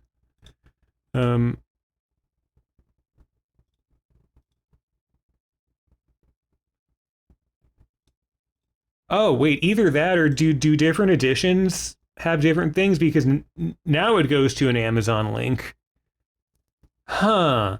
You know, that's interesting. That's actually kind of interesting. I'm going to open this in an incognito tab, because I might be logged into Amazon, but in an incognito tab I won't be. Huh. Legendary Banana Edition. But yeah, then this links to the one on Amazon I was looking at that says Launch Edition. Is this different from the digital one? I'm kind of on a side tangent here because I actually want to buy this game, and I'm actually genuinely interested in what the differences are. But this is an almost 4-hour stream, so I feel justified in going on my side tangents. So if I open up the eShop version, digital, yeah, $50. The deluxe edition is $70, whereas this physical version is $50. But then the website is telling me that this is the legendary banana edition, which comes with an adventure book, a unique suit. Yeah, and then like Best Buy too. I think this might have been the Best Buy one that I was looking at. So is the launch edition the same thing as the Legendary Banana Edition? I might be buying a new video game after this stream is done if this is some kind of a limited edition thing.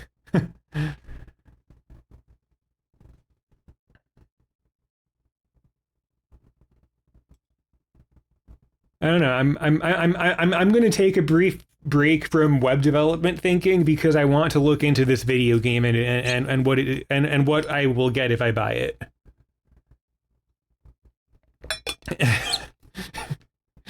Let's see.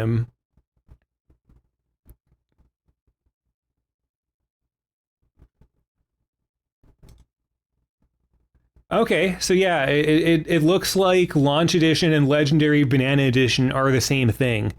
Um, okay, so I will have some patience and wait until after the stream is done.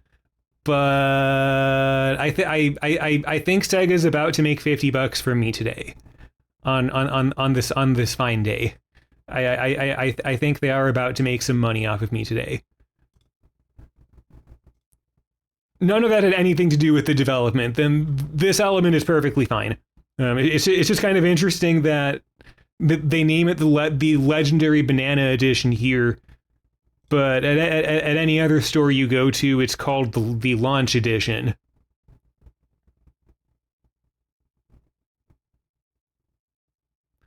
I'm curious what the three Target reviews have to say. Show all reviews. I just kind of want to review the reviews, as it were. I really enjoyed it. However, my wife and kid hated it, and therefore I will be returning it. Very fun game, both for single player and multiplayer. I do pay for Switch Online, so I guess that'd be some justification for the fact that I still pay $70 a year for the Switch Online. Yeah, I guess the game might have frame rate issues, but I don't really care about that. I'm kind of sold on this. I want this game. I think it looks fun. And it's multiplayer too, so I guess if we play it on stream, maybe if anyone ever views my stream, we could play it multiplayer together or something. I don't know. Or maybe I can get some guests on the stream. But anyway, that's for later. Buying video games will be for later. Yeah, especially because I get that nice reversible cover and that 40-page adventure book. I like it when they add stuff like that. Just like physical media stuff. I really like my physical media. I want to have a Monkey Ball book up on my shelf. Anyway, that's neither here nor there. I will wait until after the stream to contemplate purchasing like an 11th video game in the past few weeks. There is also a Steam sale going on that I have been participating in, as I tend to. I like my video games. There's a reason Twitch is my streaming platform of choice. I really, really, really like my video games. I get a lot of value from them.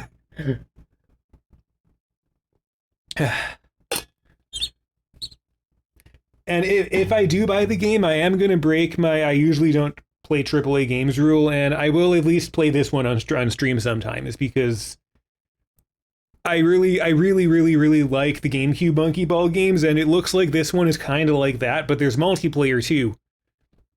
So I will stream this game if I buy it, and I will probably buy it. And the fact I'm going to stream it is maybe one of the reasons why I'm talking myself into it so much. I don't know. I love Super Monkey Ball. Not every game in the series has been great.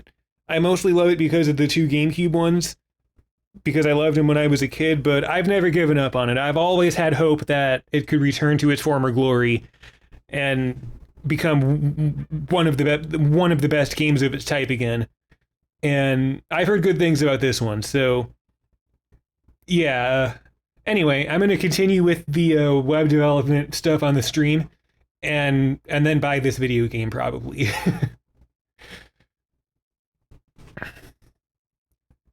Oh, I think I accidentally went to the other website.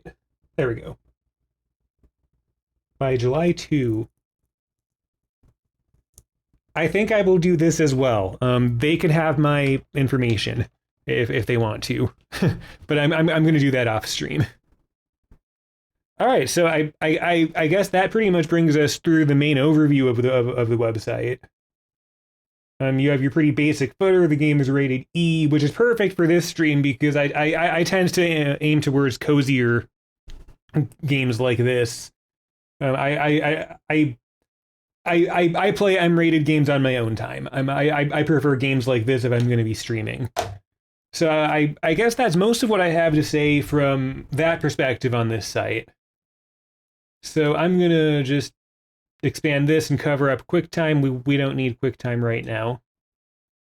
And I'm going to quickly go over or maybe not so quickly go over this site with a screen reader. All right, so it looks like we're at an hour and a half, so we have plenty more time to go. I'm not stopping anytime soon here. Especially because I will likely have a bit of a shorter VR session today because my knee, it's getting better. I mean, like it's not like it's bad or anything because I'm able to stand up just fine, but on the advice of my personal trainer, I've been taking it a bit lighter on the knee exercises just for like a few days until it's like all normal again. So I will probably return to Dance Dash next time, but I think I'm only going to play Angry Birds VR for my VR segment this time. With that said, let us turn on, close the dev tools and turn on the screen reader and see what happens. Welcome to VoiceOver. VoiceOver speaks descriptions. VoiceOver on Chrome. Super Monkey Ball Banana Rumble. Super Monkey Ball Banana Rumble. Link. Image. Super Monkey Ball. Banana. List 2 items. Link. Heading level 5. Gameplay. You are currently on a link. To click this link, press end of list. Link. Heading level 5. Buy now. Link. Heading level 5. Email sign up. Currently on a link. Is it appropriate to use H5s in these contexts? That's actually something I'm not sure about. I'll get back to that in a second. English. US. You are globe image. You are currently link English UK. You are currently on a link globe image. Link. So it kind of went to that. Currently on a link to click this. Even though I didn't click on it. Link visited link end of navigation. But it goes back to normal when I do that. So that's not the behavior I was expecting, but it didn't break anything either. So I'm going to say that's fine. End of banner. Heading level 1, now available. You are currently on a heading level 1. Link. Heading level 2. Buy now. Link. Heading level 2. Watch the trailer.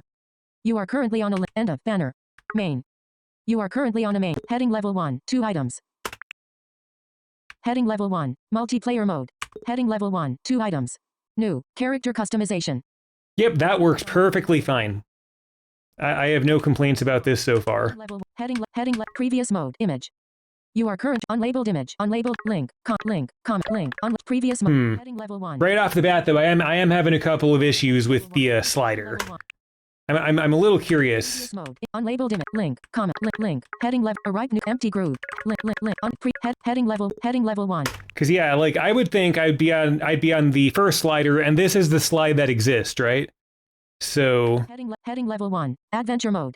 Previous mode. Image. Unlabeled image. Unlabeled image. /adv thumbnail.jpg. Link. ADV. Link. ADVS.jpg. I'm not even sure what's going on here. To click this link. What slide am I on? Menu. 16 item. Menu. 16 items. Closing menu. Link. ADVSS2.jpg. Closing link. No. Link. Unlabeled image. Unlabeled image. /character thumbnail.jpg. You are currently on an unlabeled image. I would have added alt text to that image personally. I mean, I guess the image name suffices, so it's ultimately functional, but I would have added alt text there. Link, character ss1.jpg. You are currently on a link. To click on link, character ss1 link, character ss link, character ss3.jpg. These are links? You are currently on close and 2 more items. No super link, close and 2 more close button group end of footer. Close button. Supermonk link, link. All right, I mean the pop-ups work well. 2 more items. Dialog. Close button. Group. Previous button. /character end of footer. Link. Link. Well enough. End of footer. You are currently on a link. Yeah, and I was able to press escape to get out of it, so I think that's fine. Unlabeled no map empty heading link. Yeah, I have literally no idea what's going on with the slider though. So I'm on slide 2, and I want to learn all about multiplayer mode here. So heading previous mode image.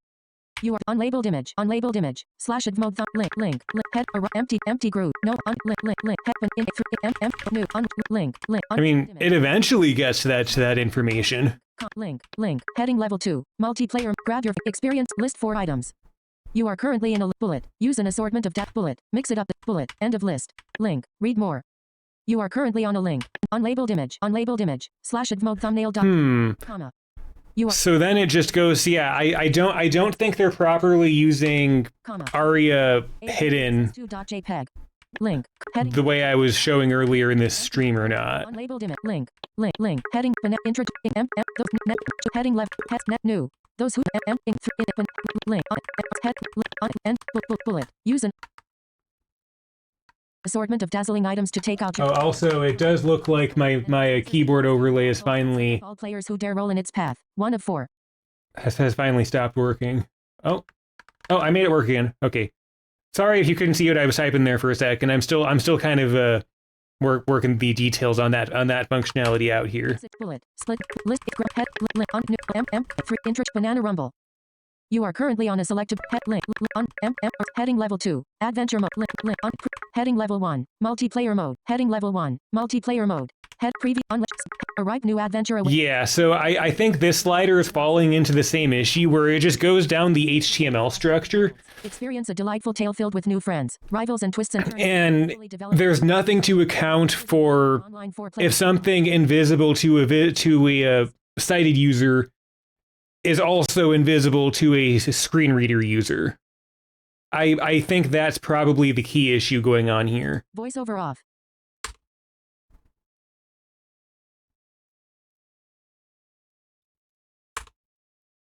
I'm just going to open up the dev tool so I could take a quick little look-see here.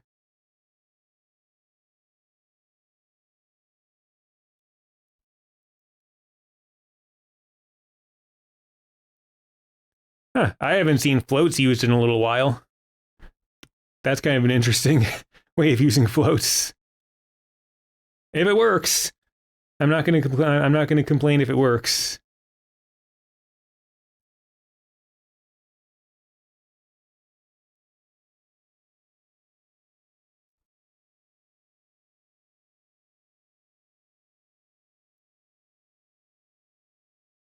All right, so then these are the individual slides, it looks like.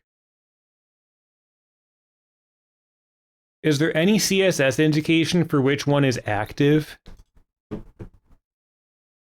Huh, that's kind of interesting. So it adjusts the transform 3D by a certain amount. And that's how changing slides works. I don't know if I've ever encountered a slider that works that way before.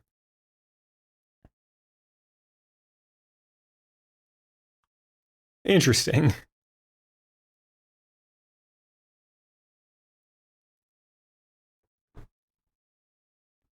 Because, yeah, I think that I would still do the same thing, though, where on the slides, I would add appropriate ARIA labels to mark which one is the active slide, so that you can denote which one is the visible one, and hide the ones that you shouldn't visibly see right then from screen readers as well. Basically, what I was going over in my code pen earlier should apply here, too. Let's see. Yeah, if I could just quickly go back to this, where like super duper basic slide concept, but like to go to the slider where here's slide 1, here's slide 2, here's slide 3, and I'm using ARIA labels. Welcome to VoiceOver. I'll wait for that to load just a second. Over on Chrome. Leaving toolbar item visit leaving toolbar item palette and prep button. Next. So when I'm in slide 3 and I go up, I go to slide 3 like I would expect, because 1 and 2 shouldn't, to the user, exist anymore, whether they're vision or screen reader oriented users. Prep button. Next. Prep. Lower heading left. Lower prep. Next. Prep. Next. Prep button. Lower heading. Lower prep. Next button. You are currently on a button inside of a frame. To click this button, press voiceover. And that was kind of I feel like that's kind of a core principle of how sliders should be designed. It's much more than just what the user sees on screen, because things off screen do still exist, and screen readers have a different way of parsing markup that can oftentimes make things accessible that aren't accessible to other users because they're not supposed to be. And this slider too, just like the carousels on all of the other sites I've looked on, does have that issue. Unlike the other ones, this one doesn't seem to denote which one is the active slide at any given time, which might make it a little bit difficult. I would probably, I don't know, there isn't a super duper quick solution here for accessibility. I would probably try to figure out how to figure out which one of these is the active one, and put a specific class on it. And in the same functionality where you put the active class on it, you would also use JavaScript to add area attributes or ARIA attributes to it. Because I can kind of show the source code to show how I went about doing that. Again, don't actually do this. I did some hacky stuff, but where you have like active tab is the query selector of that, and then literally .set attribute ARIA hidden false and ARIA hidden true, wherever it should or shouldn't be. And I think that would go a long way in making this more ARIA accessible. And as I pointed out, these images could do better when it comes to alt tags. Which, for that matter, I thought having an empty alt tag meant that it wouldn't render to a screen reader. In past sites, that's behavior I've noticed, so I'm curious about this now. VoiceOver link. Read more. Main. You are currently on the end of list head link, comma, unlabeled link, comma, multi-ss1.jpg. Either that or is it focusing... Control, option, space. Oh, it must be focusing on the A tag and reading off the href name. Yeah, I think that's what's going on here.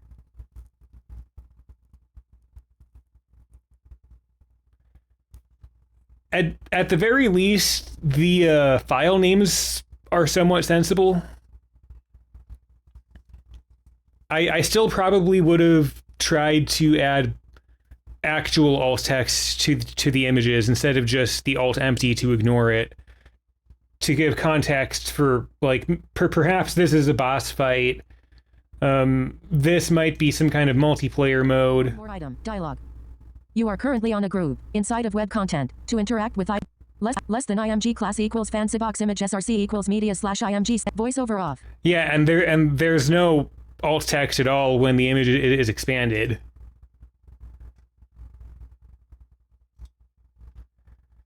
So it is a good element. It's very beautiful, very well designed. It works a little bit better than the Ace Attorney equivalent element did, but it's definitely not perfect. I think the key to improved accessibility here would be to add alt text to every image that's appropriate, and to add some kind of JavaScript to figure out which tab is the active one. So that way you can know which tab to add the appropriate ARIA labels to as you go.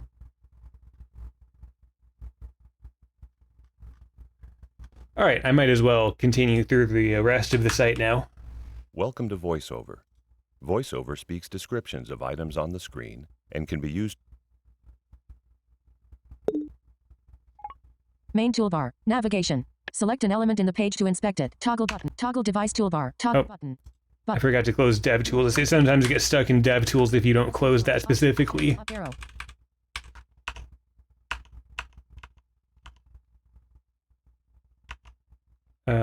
Super monkey ball. There we go. Hold on, I just gotta get... Tab. Group.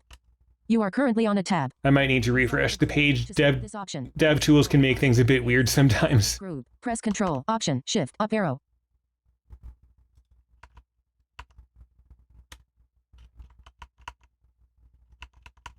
I'm going to restart VoiceOver. Hold on. VoiceOver off. And refresh the page. Welcome to VoiceOver. VoiceOver. VoiceOver on Chrome.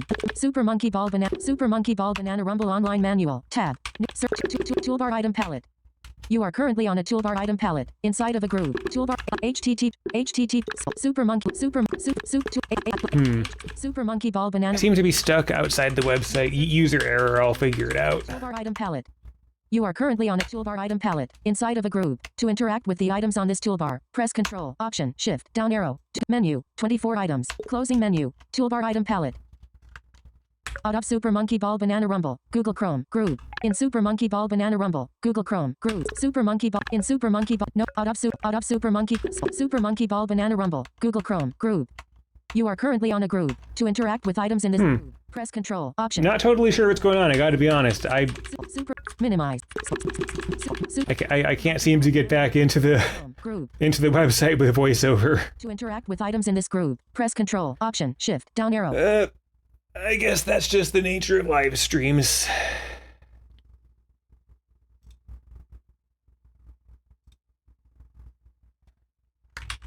Super Monkey Ball Banana Rumble, Google Chrome, groove.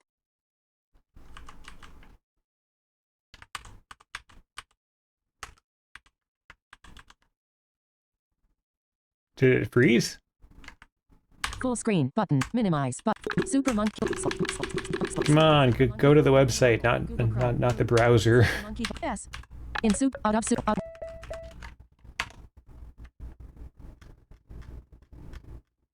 Maybe if I try going to another page or something. Selection replaced. Banana Rumble. Tars.com. Entering Sonic Superstars web content. That was a completely different website. Web content busy. Web content.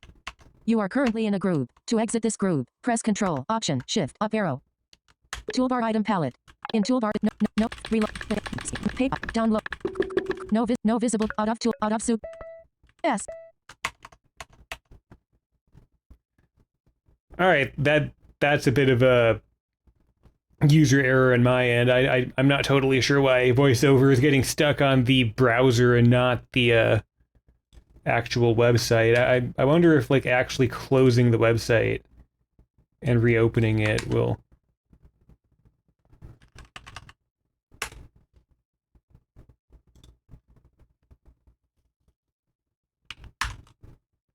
Welcome to VoiceOver. VoiceOver speaks descriptions of items on the screen and can be used to control the computer using VoiceOver on Chrome. Link. Heading level 2. Buy now. Banner. There we go. Link. Heading. Now I'm in the website again. I'm not totally sure what that was about. Heading. Link. Head. Empty. No. New. Let's just get past the slider here. No matter. I mean, at the very, very least, going through the slider does actually work, even if visually it's a little weird. At least going through the content does function, and Next. Heading level 1. It could be better, but it doesn't break the same way that it did on the Ace Attorney website. Join AI and friends in Super Monkey Ball Banana Rumble, where up to 16 players can compete online across multiple game modes to become top banana. You can also work together. I want to be the top banana. Cooperative mode or slip into a wonderfully crafted story in the all-new adventure mode experience. Heading level 1. Characters. Heading level 2. Sega Pass. Image. Heading level 1. Heading level 2. Sega Pass. Image. Heading level 1. Characters. You are currently on a heading level 1. In heading level 2. Sega Pass. Image. You are currently on a Digital Deluxe Edition. Link, character. Wait, does it not let me interact with this element at all on a screen reader? Image. You are currently on a heading level 2. Because it goes to the H2 like Sega Pass. Level 1. Character. Heading level. The carefree and well-rounded. Heading level 1. Heading level. The carefree and well-rounded commander in heading level. And I can learn about II here. Heading level. But what if I wanted to learn about like Amy or something? Heading level 2. Sega Pass. Image. You are currently on a heading level 2. Heading level 1. Heading level 2. Sega Pass. Image. Heading level 1. Heading level 2. No, this has to be user error. Does this element really just straight up not function at all on screen readers, like even a little bit? Heading level 1. Heading level 1. Heading level 2. Sega Pass. Image. You are currently main. You are currently on a heading level in text. Heading level 1. Adventure mode. You are voiceover off. I want to look at the code for this one more time, because I loved this element when I was looking at it earlier, Like from like a desktop and mobile perspective, this element is absolutely excellent and fantastic. But why? Hmm. I am going to test with something here. I am going to add alt text to all of these, or at least to a few of them.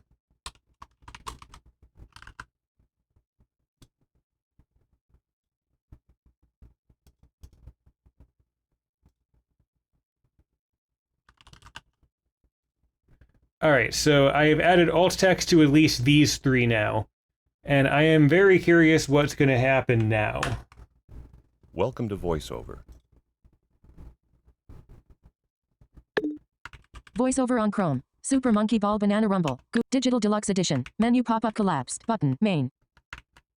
Heading link. Heading head end of as AI list 12 AI as image emi. Yeah, that's it. Heading level 1. All heading level all heading end of list as end of list as AI image 1 of 12 as image. I added alt text to these few, End of list and now suddenly I can access them. as end of list. List 12 AI as image 2 AI image 1 as image. And heading level 1. Always heading level 1. Mimi. Mimi, that's that one's name. As image 2 of 12. End of list. You are currently on a list. To move between items in this list, press Control Cell. You are currently on a list. So let me go back to refreshing the page when none of them had alt text. Am I going to have the same issues? Link. Demon Slayer. Link. And heading left. I'm going to kind of rush my way through the site here to get back to that element. Link. Buy now. Heading left. The carefree. Heading level 2. Heading level 1. Heading level 2. Sega Pass. Image. Heading level 1. Heading. Yeah, so having those images, all of the images not have alt text breaks it so badly that the screen reader seems to just be skipping by it forcefully, because it detects that there's nothing but elements that it was specifically told to ignore because of alt tags having nothing. This element would actually work better if it didn't have an alt tag at all. The fix for this is as simple as literally adding alt text to even just one of them.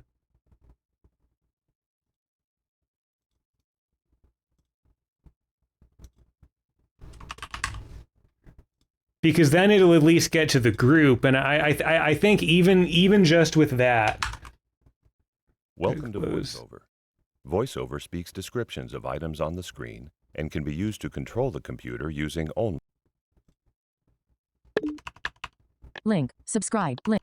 Digital Deluxe. Head and AI. List 12. Heading level. List 12 items. Because yeah, if even one of them is alt text, it acknowledges that this exists. AI. No visible title. End of list. Heading level 2. End of list. I mean, to make it fully work, you would add alt text to all of them. But in this situation, that is the fix, because that actually makes it work, and it works well. Like, this element actually works very well with that fix applied. Like, I'm gonna. We have time here. I'm gonna go through the trouble of adding alt text to every single one of them, and then to test the element then.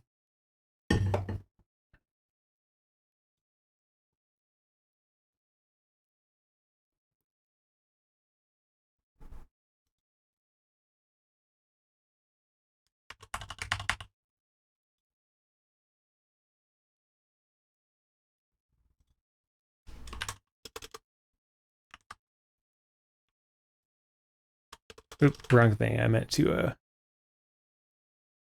Also, I didn't edit that correctly. Hold on one second. I made an attribute called Mimi. I meant to make that the alt text.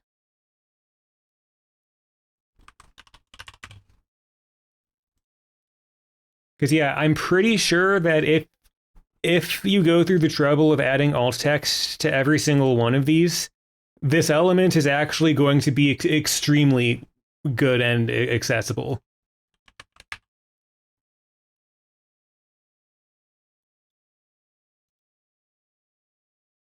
But to do that, I would like to first actually add set alt text to every single one. I'm just going to do it and see what happens.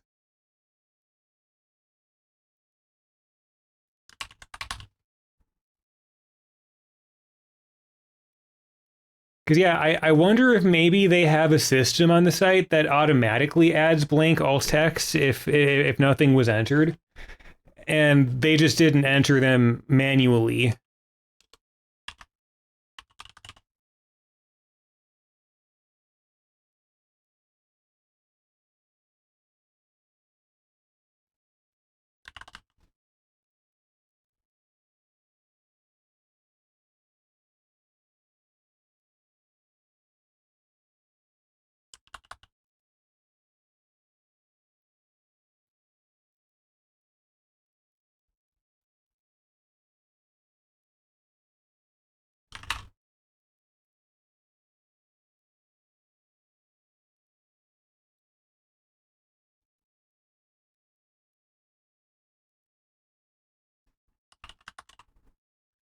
It almost feels silly doing this much work for something local only that's going to go away as soon as I refresh the page, but I really am that curious.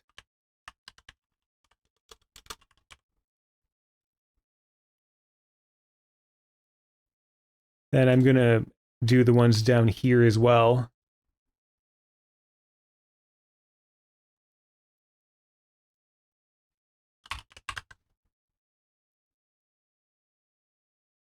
Because, yeah, by all means, these absolutely should have alt text one way or the other, because they're not background elements or just design elements.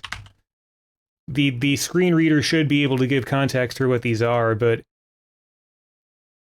it seems like in this case it really, really, really needs them.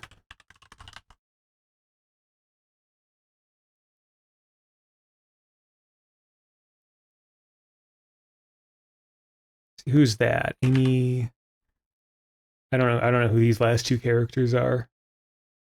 Looks like that dude's or that person's name is Beat.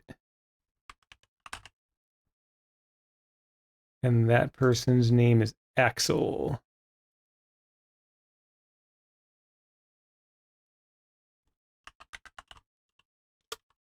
So yeah, I'm so curious now because I believe with all of those attributes added, that this is actually going to be an exceptionally good element for screen reader usage. VoiceOver speaks descriptions of items. Oop, I meant to turn on VoiceOver.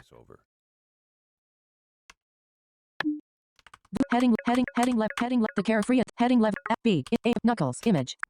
Aim, B, end of lit, heading level 1, knuckles. Yeah. You are currently on, B, heading, end of, bad, Fez. So if I want to learn more about Fez, end of heading, the and I just go down to where that is.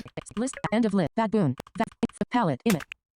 Yeah, that not only fixes it, but actually probably makes it one of the most accessible elements on the site with that one fix. Banana. Her lightning quick speed and so yeah, remember your alt text. Alt text is so important for the images that need it, that in this situation, an otherwise fully functioning, fully accessible element completely 100% breaks on screen readers just because the alt text isn't there. And the fix to make it one of the most accessible elements on the site is merely to add the alt text back to every single one of these, and that's it. And that's all it takes. And then this element is just about as accessible as can be. So I guess it was worth it for me testing that out because that's the fix for that.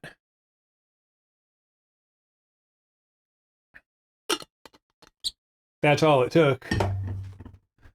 All right, let's go through the rest of the site here. Heading level 1, heading level 2, heading level 1, buy now, heading level 2, heading level 3, super, heading level 2, select edition. You are currently on Digital Deluxe Edition. Legendary Yep. Legendary Banana Edition. And this works exactly as you would expect, it looks like. Slipcase. Reversible. Exclusive banana suit. Become end of list. You are subscribed to our email. End of list. You are currently in a subscribe. End of list. You are currently in a list. Yeah, and that image not being screen reader accessible is fine, I think, because all of the information is communicated in the text right here anyway. So treating that as a purely design element is completely fine in my opinion.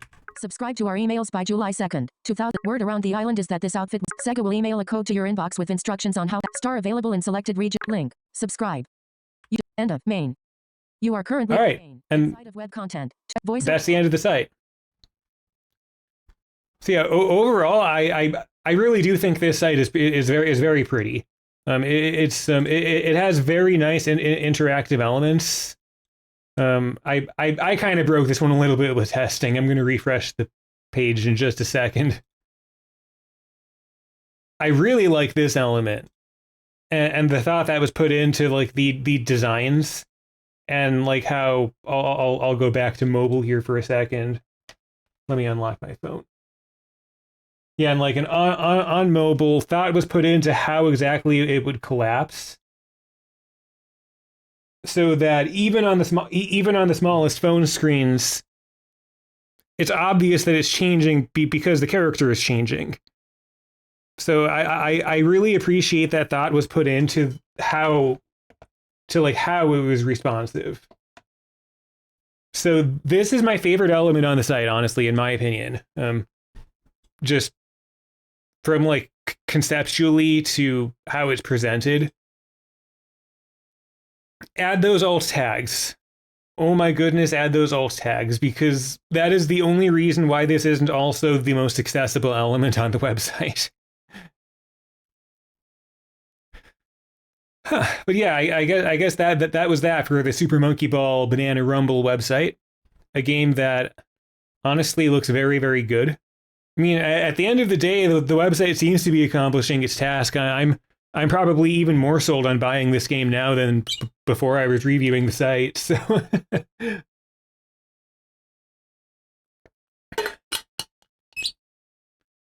I think I might. I want that legendary banana edition. I think that's going to be worth it for me. Well, we've been doing website stuff for 2 hours, so I think I'm going to move on to the next segment of the stream for now. But I will be keeping these two sites in mind, where there are 2 other Monkey Ball websites for this game. That there is this one, and I'm going to be very interested to go over this one and all of the animations and stuff, because I love web animations. I'm familiar with a library named GSAP, and I've built some cool stuff with that before. Yeah, like how that character was spinning, like as you were loading stuff in. Like, this is a beautiful website. Okay, I just want to look at one thing. Are there alt tags on these images? Are we gonna come across the same issue here? Okay, I don't think we're gonna come across the same issue here. Actually, you know what? I think I want to do a little more web stuff. I'm just gonna take like a 1-second break to use the bathroom. So I'll probably like I'll go over that section. I'll exclusively go over this section right here to see how it works. Then I'll leave it at that. And then next stream I'll go through the rest of this website and then study this thing a little bit more to see how they built that. Because I'm very, very interested in how they built this application and how that's going to scale down and deal with screen readers. So yeah, I'm going to take a quick break. I'm going to refill my water again. I'm going to use the restroom.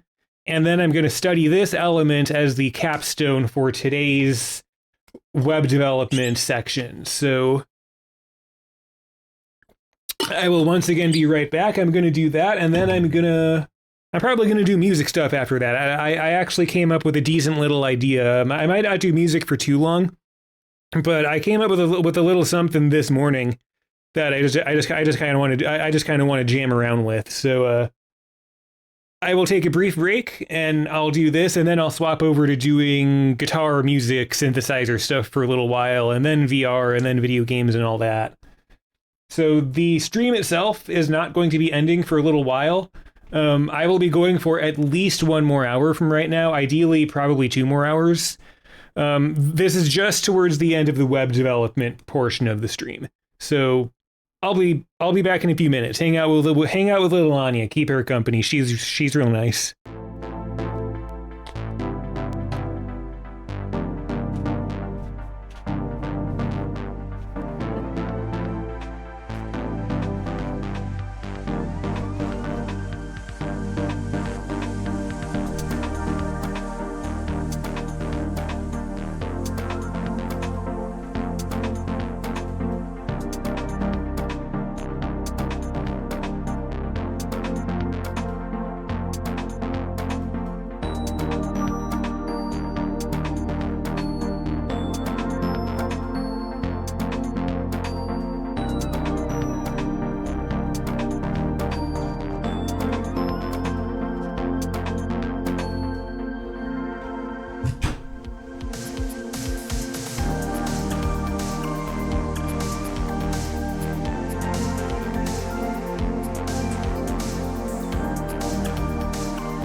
Returned.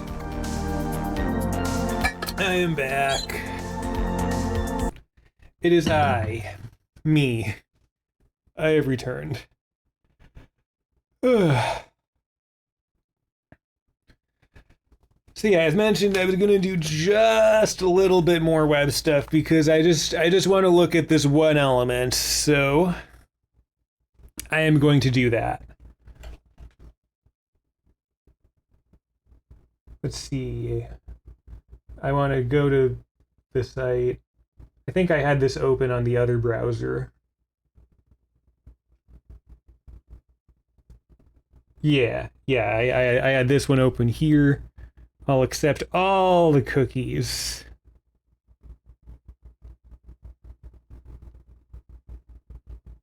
And I will do the same on desktop because why not? I don't know. If they really want to track my data. And oh my goodness, is this a beautiful website.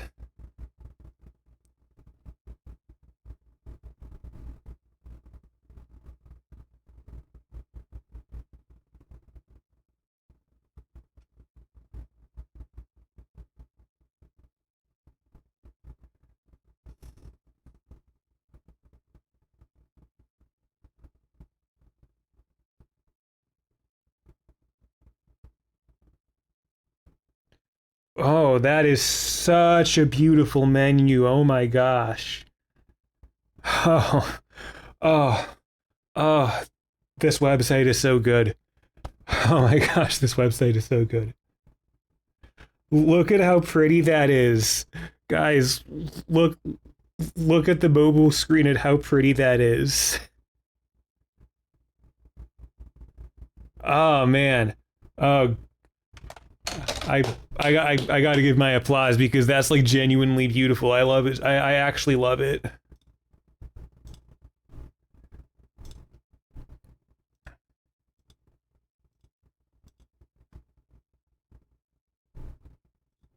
I actually love it. But the real thing I wanted to test this element for was screen reader stuff. So let us open up our trusty companion here, VoiceOver. Welcome to VoiceOver. VoiceOver speaks description. And I'll just kind of speed Link. by most of the site until I get to that section. Not responding. Play 0. Watch playlist. Link. Link. Bullet 1. Leaving. Link. Leaving toolbar. Entering toolbar. Where was that part of the site again? I just want to remember where it even You was. are currently on a button. Okay, it's towards the bottom. Bullet 1. Bullet 1. But 2. Button. Bullet 2. But 2. Leaving 2. Link. Comma. Leaving list. Pause. Okay, I may have some comments on certain things. List 2 item. Facebook. End of link. List 2 content. I just want to get to Article. that part. Copyright sign. Player. End. List.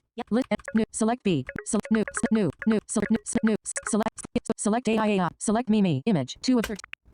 Select AI. Select Mimi. Image. Select AI. Select Mimi. Image. Select baby. Image. All right, so I select Mimi. 2 of 13. Select gone. So when I go through this down to that part, Select knuckle. New. Unlink.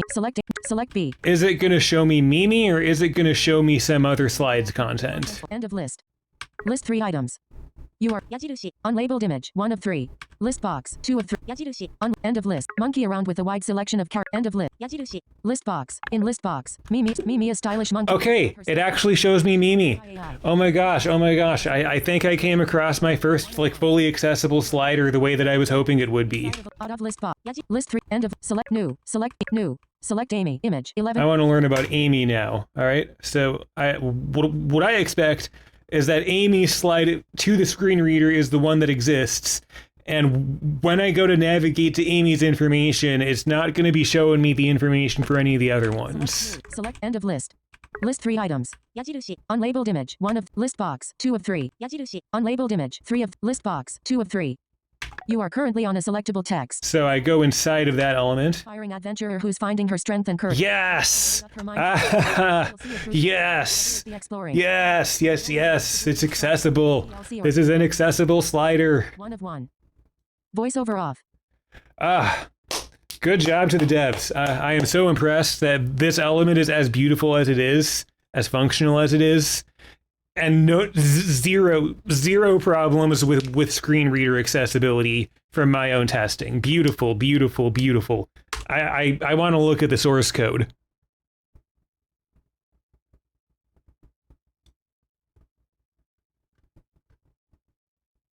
I already love this website. Let us see. Okay, so are they using Slick Carousel? That is a library I've used before. In which case, like that is a pretty nice library if that's what they're using.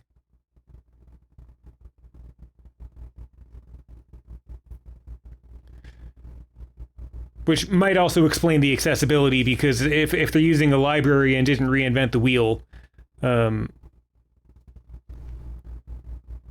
yeah, and like this has area hidden, whereas the other slides are all area hidden true. So just like I was saying in my code pen earlier, just like I was demonstrating, that is a valid way, and I'm actually going to pull my code pen up one more time, just because I want to. They followed the principle that I was talking about today. or at least that slider did. Where if you have 3 slides, right? So the first one's aria hidden false until you go to the next one. Then that's aria hidden true, and it's the second one that's aria hidden false. And that's how you make a slider work. So on this active tab with beat, there is aria hidden false. Whereas on the next one, that shouldn't be accessible to screen readers yet, obviously, because even like sighted users can't see it yet. It has aria hidden true. Oh man. It feels good. It feels good to see elements that are this well designed and this beautiful and this functional. Feels good, man. So I will look at this website in more detail next stream, along with the other ones. And for that matter, I might be studying more of asia.sega.com's English websites, which is a very interesting thing to exist. But so far, this is an exceptionally beautiful website. Like, chef's kiss. At least if I'm judging the site based off of how good this element is.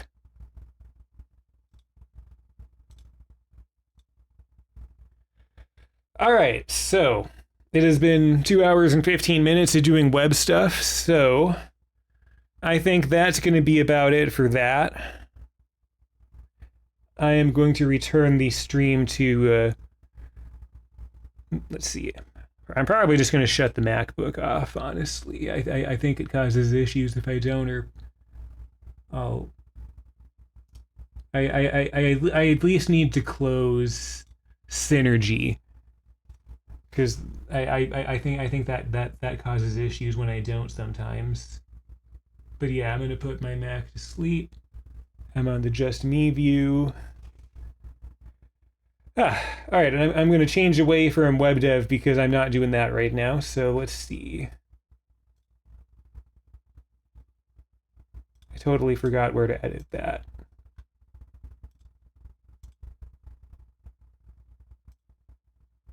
Oh yeah, I click on the pencil. So let's see.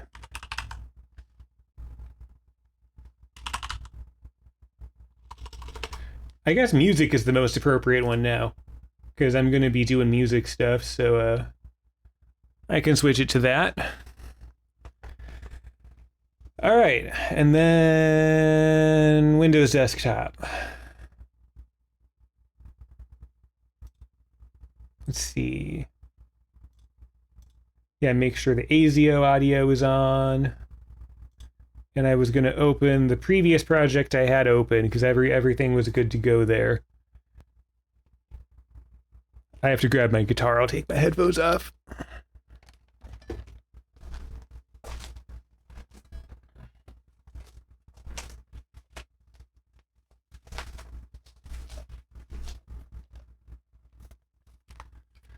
So yeah, I didn't have anything too specific yet. I woke up just kind of with the idea of synth pads, synthwave, and some kind of guitar over it.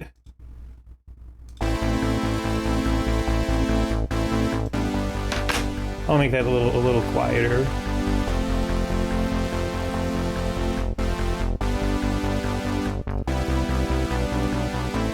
Oh, hold on. I need to you know, plug the guitar in. That would help. I think that'd help it sound a little bit better for you guys.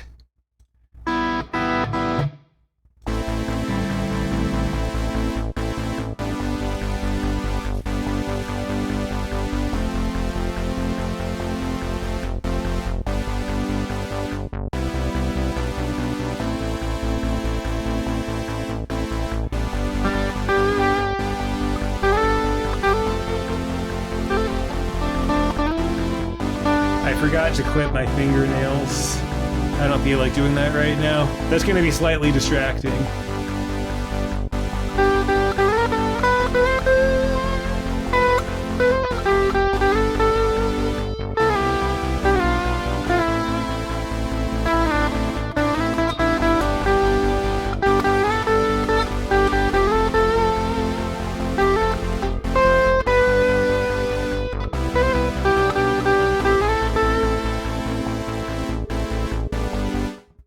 Yeah, because I used to play the guitar a lot when I was younger. I want to tilt it down so you guys can actually see the guitar a little bit too.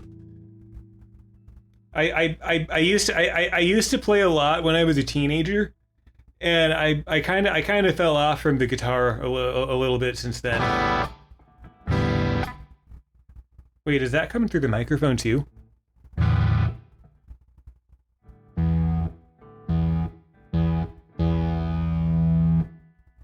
I'm gonna need to review the VOD on that one, so I might pause the microphone while I play the guitar from here. But yeah, I don't really have a specific plan for this song. I just kind of want to practice soloing a little bit and getting used to playing the guitar again. I've been out of practice for a long time, but that's one of the things I wanted to do on this stream, and I just kind of came up with the idea of this basic little synthwave kind of a thing that has a guitar solo over it, and I'll see if it goes anywhere. But yeah, at least for this stream, I'm going to be toggling my microphone on and off while I play the guitar, so for that matter, I could probably safely switch over to my speakers so I could take these off, and I like being able to move around a little bit more. But yeah, I'm gonna play for a bit. I'm gonna mute my mic and play for a little bit.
So hopefully some of that was at least a little bit enjoyable to listen to.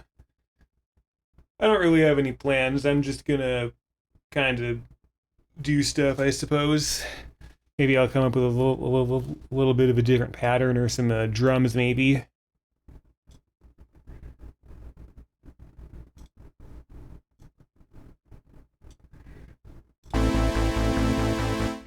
Yeah, this could definitely use some drums.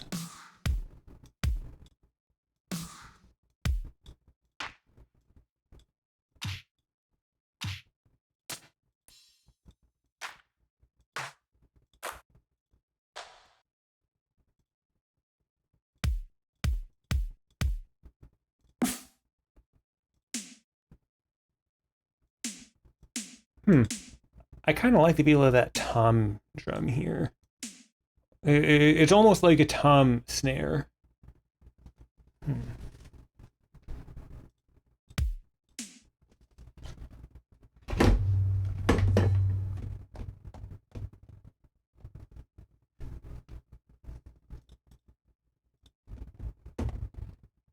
Hmm. There we go.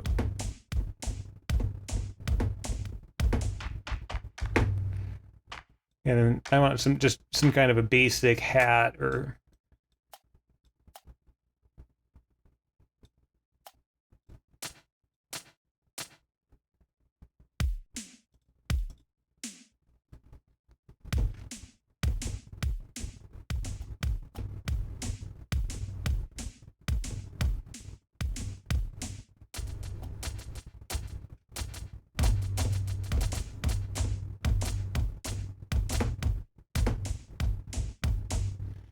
nah.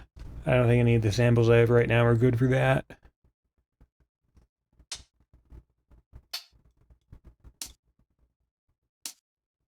Nah.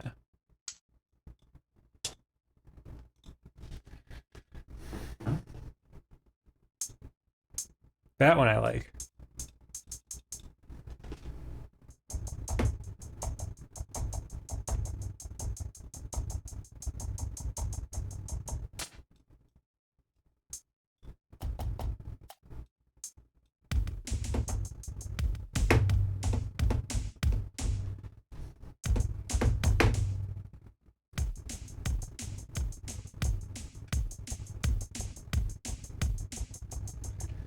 Yeah, I kind of like the feel of that. I'm going to quickly save so I don't lose track of those samples. Now, what was there was definitely one functionality on this program. I always forget where it is.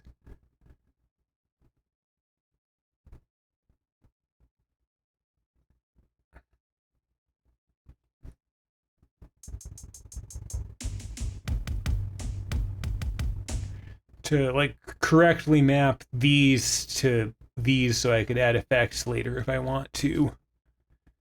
Um, it's literally a one button click thing, but I always forget where it is. So I'm gonna worry about that later and just get the samples down because the idea of how I have this set up is that I record one MIDI track, but then it goes out to all these separate other tracks. So I could add my own effects to them as I want to, but I'm gonna do that later and just get some kind of a basic thing down.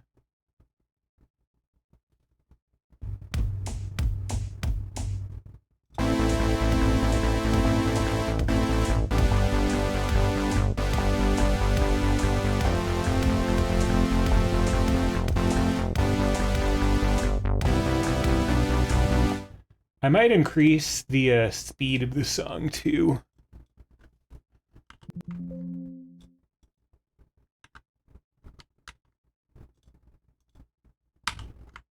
That's what I wanted to do.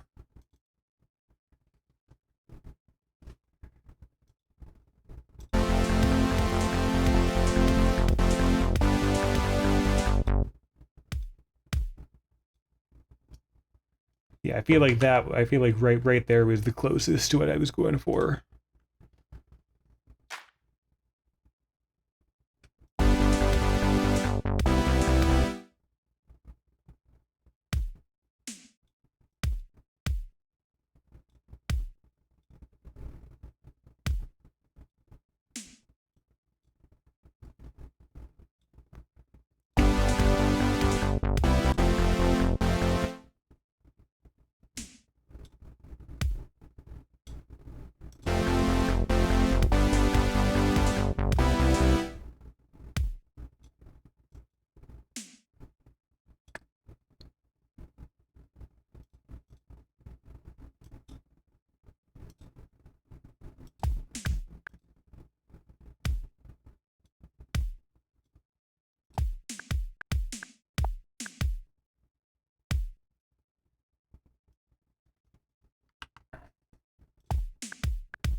Yeah, that's kind of what I'm going for the drum and the snare.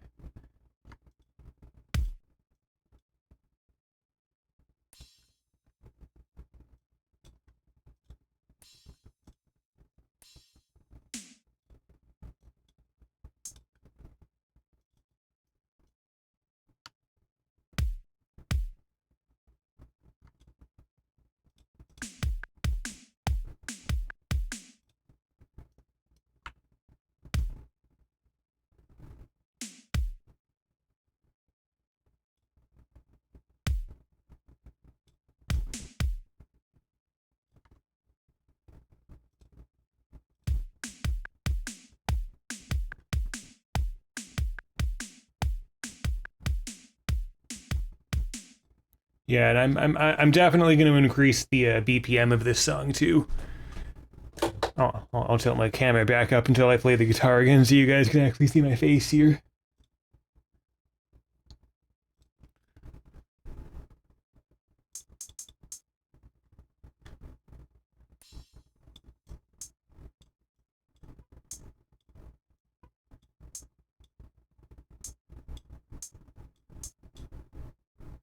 Let's see, is that kind of right? Not full force every time, though.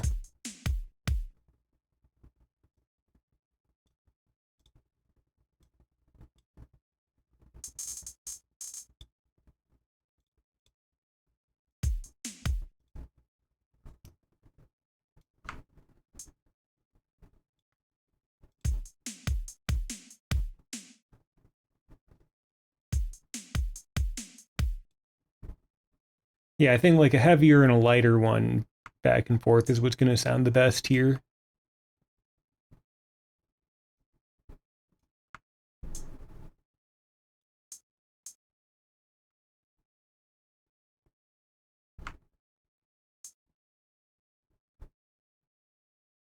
All right, I think that should act as a very basic.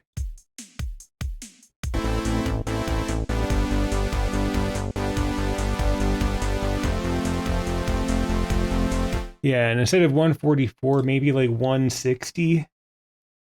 I feel like this song could be more energetic if it was faster.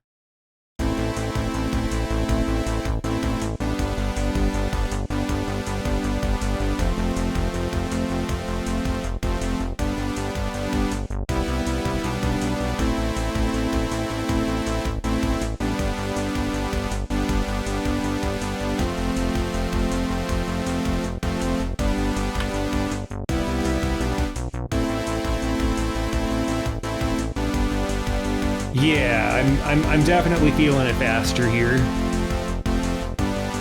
178 maybe?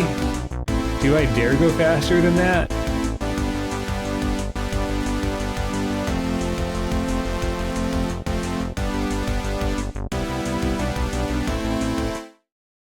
Alright, I'm gonna try playing some guitar again over this.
Ah, that was fun.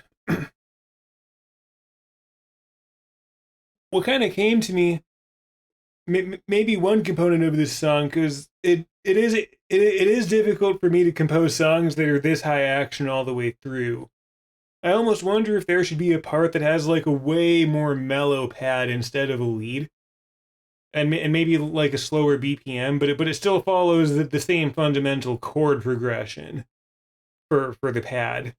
So I might mess around with that for a little bit. Just be sure to save again, as you always should. And I'm gonna duplicate this track. Bring that somewhere else, because we're gonna be hanging out over in this area now.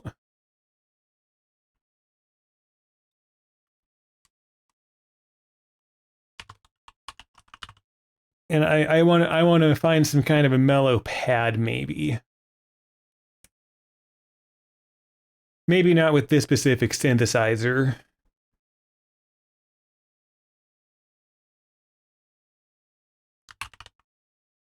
Yeah, I actually have a preset for this one in mind. Let's turn on multi-core because my computer can handle it.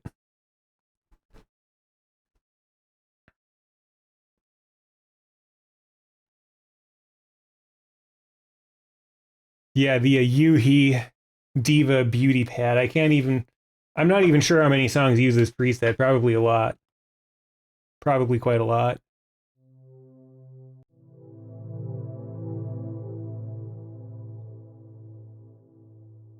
Yeah, and since it's going to be such a slow attack, I'm just going to have it be like this with no like staggering or alternate other things going on. It's going to be a lot simpler.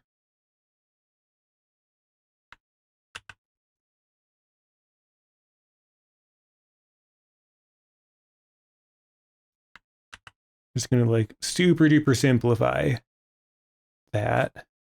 I think I also wanted this to be an octave up.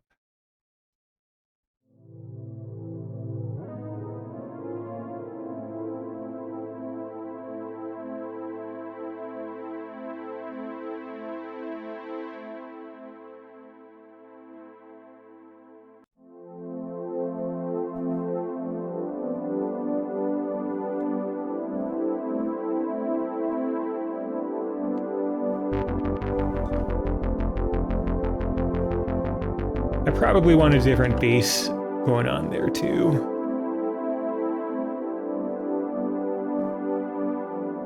But before I do that, I'm kind of feeling the guitar coming on a little bit. So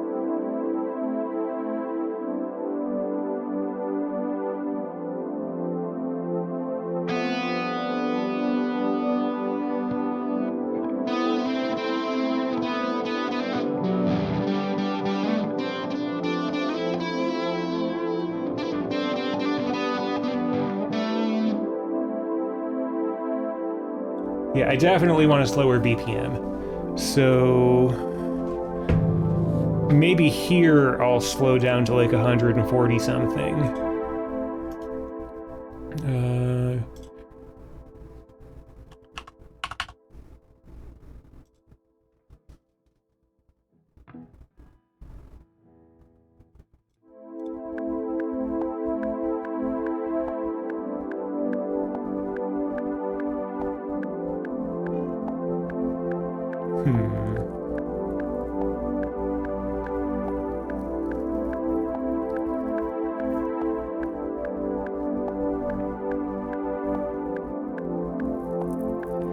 Yeah, then it could be a little more slow and mellow. I wonder what I could do for a bass. I think the synthesizer I have for the bass is good, but maybe not that exact preset. So I'm gonna save. I'm gonna duplicate this and just call it maybe mellow bass.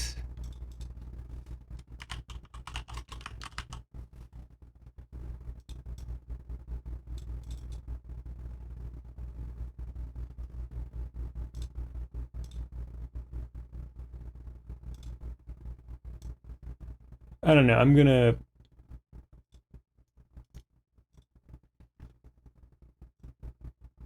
I'm just gonna mess around a little bit, I think, with this.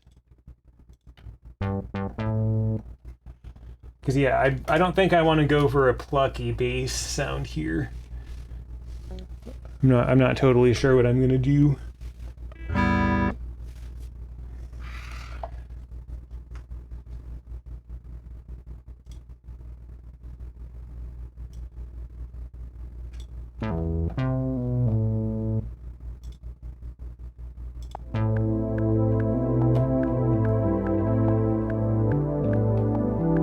Either that, or I just do it like that.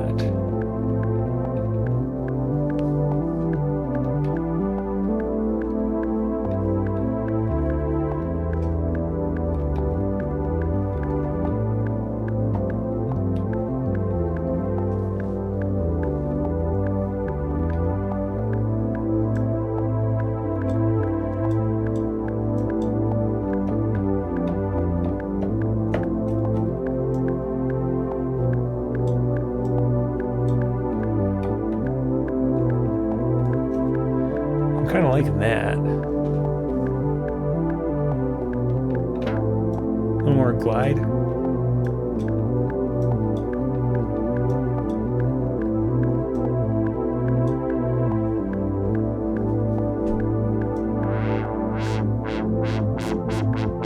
Ooh, I could probably do some cool modulation stuff with that.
Yeah, that's what I was looking to do.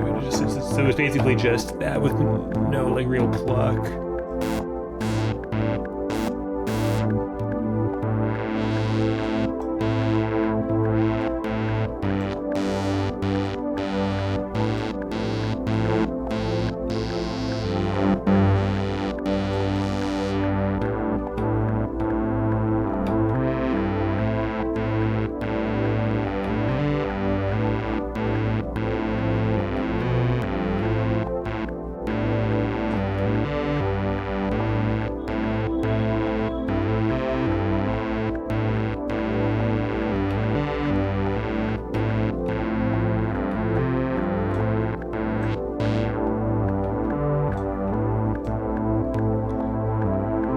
I feel like with the intent of guitar being there, I want to limit the high frequencies a little bit, so the cutoff being lower is better here.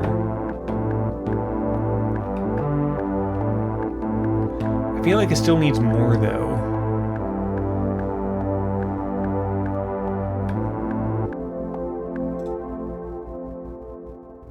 I think it's fine for now.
How does this sound so far?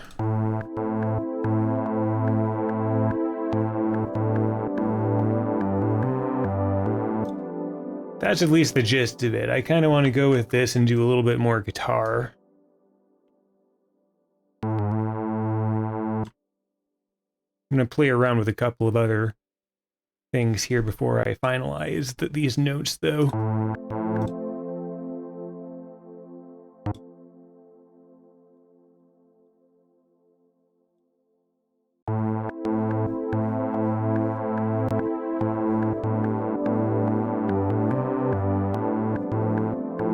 It is a little clickier than I would like it to be.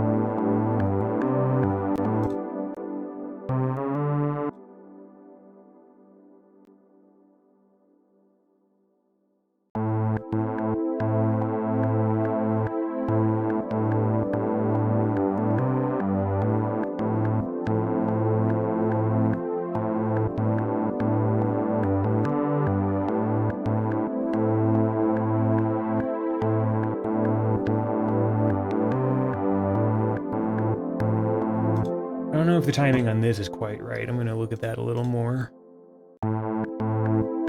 Yeah, this needs to go longer on both sides. I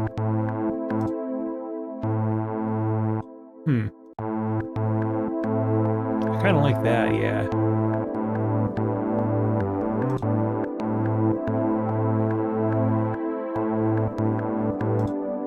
And I want that to last slightly longer too.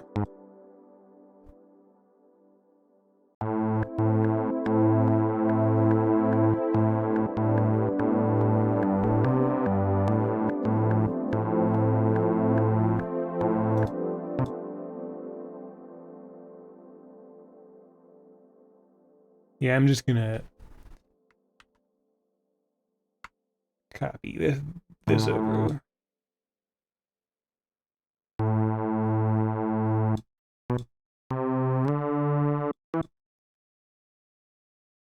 One more time, and I think that might be what I'm gonna do for the relaxed bass for right now.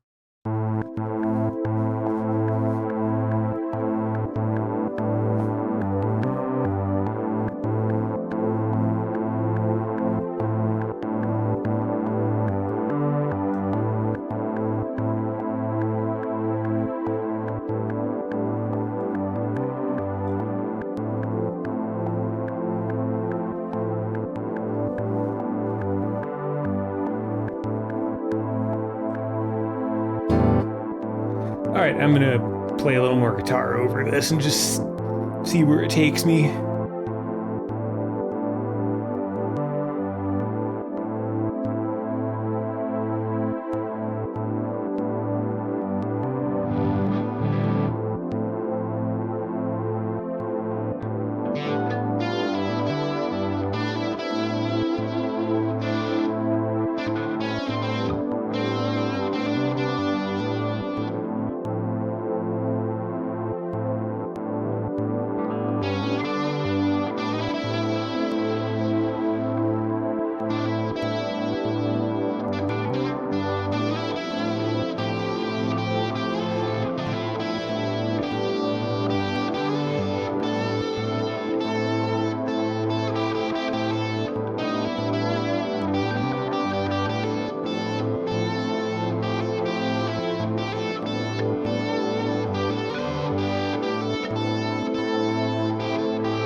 All right. I think that's a pretty good start for this song. So it's kind of faster sometimes.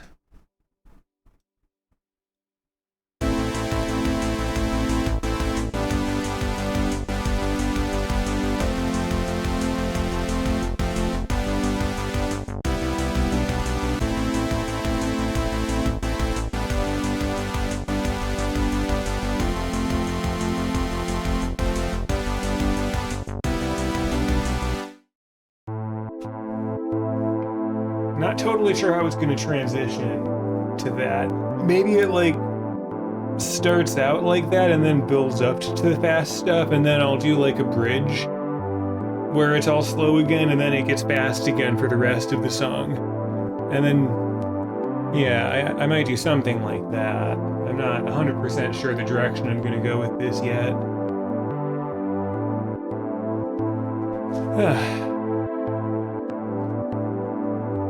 But yeah, I think that's pretty much gonna wrap up the music segment of the stream.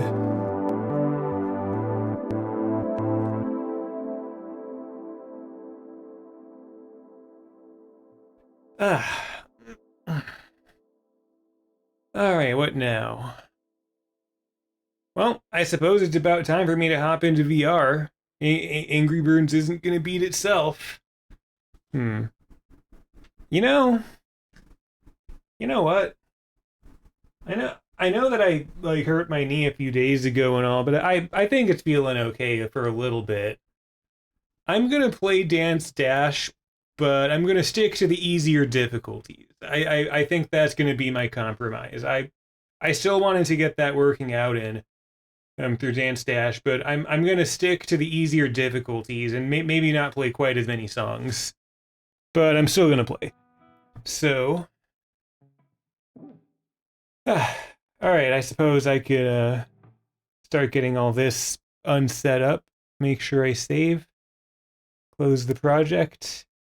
Probably to return to the Just Me view for a bit and tilt my camera up.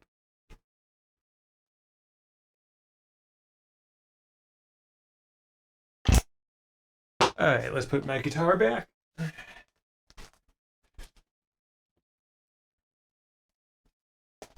That was pretty fun. Yeah, I don't know. My knee is what it is, but at the same time, I'm really feeling VR. I'm really feeling it. I want to move. So, with that said, the stream is not over yet. I am going to be switching from music over to Dance Dash.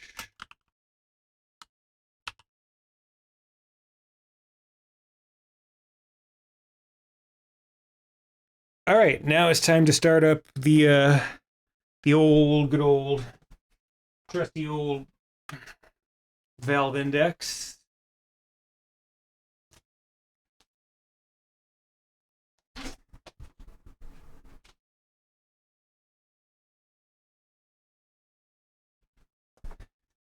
Yeah, especially with how much at least how much I was vibing to the slow part of the guitar song.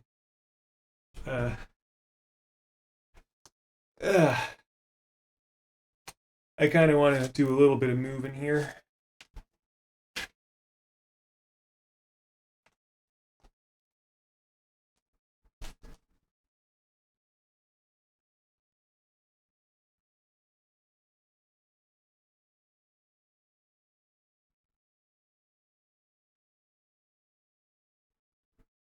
Yeah, I could close that. I shouldn't have that open right now. I should, however, have Steam. Okay, it looks like Steam VR's open. Yeah, I think everything is good to go there. Let's see my controllers. Vive tracker number 1. Vive tracker number 2. I might not play for as long as usual this time, just because my knee's been bugging me a bit. But I'll pay attention to my body. If my knee's telling me to stop, I'll stop. But I want to play. I want to play for a little bit. So that transferring to VR is always the hard part of the stream. There's so many weird technical things. So let's see. Because yeah, I feel like it does capture the desktop audio. Hold on, I'm gonna flip over to VR view. Oh yeah, and then I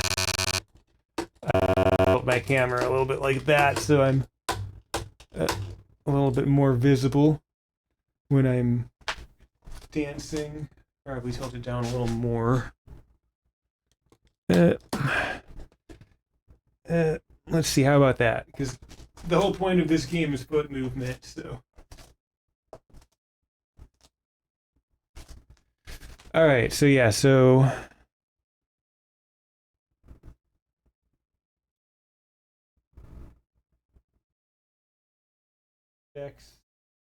Index microphone working. And then there. Alright, so the index microphone is working, so I'm going to be talking through that right now. And there was something funky going on with the index audio capture, because I prefer that over the desktop audio. Do I have anything weird going on with my filters?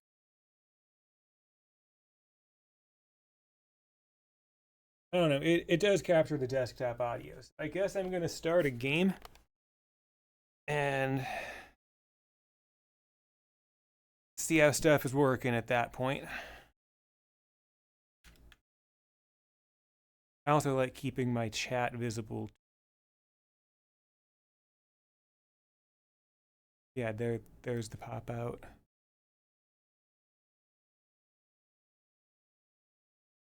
I'm gonna rearrange some windows a bit, just so chat's always visible.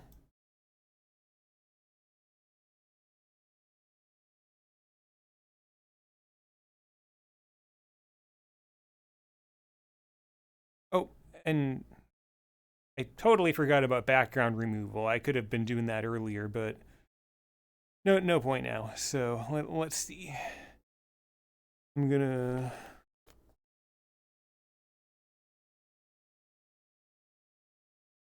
dance dash.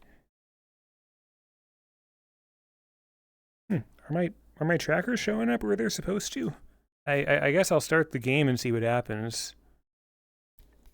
I'm used to being able to look down and see them. All the technical aspects.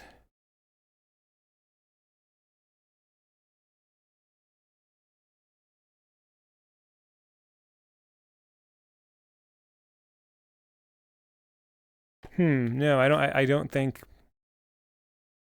think they're working.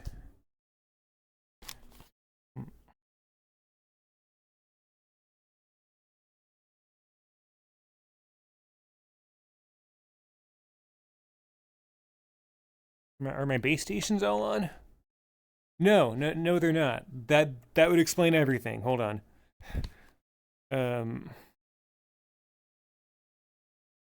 Hold on. I forgot that I unplugged one of them. A missing base station would explain everything.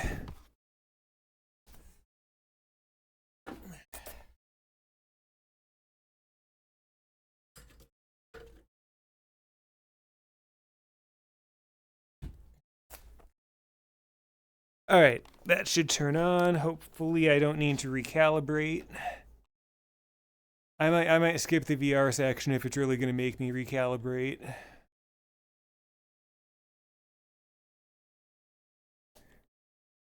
Well, there's technically my feet. Okay, it looks like that's kind of working now.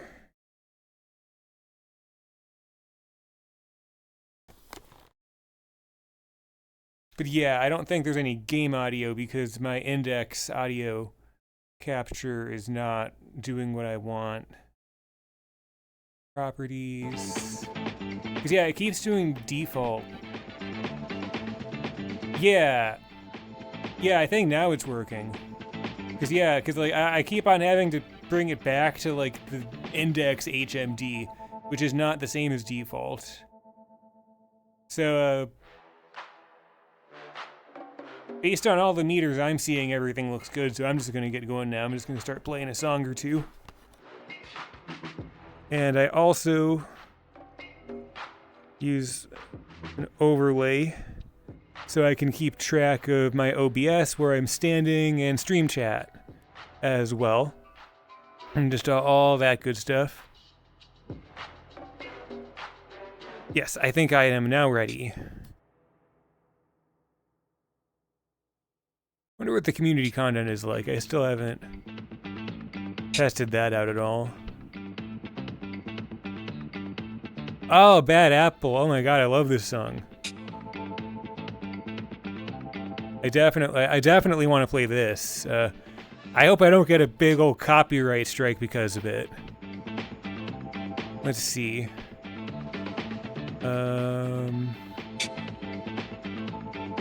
Copyright's always the big thing. Yeah, I probably shouldn't play Party Rock Anthem. I don't know. Either I might just go for it. I'm interested in that.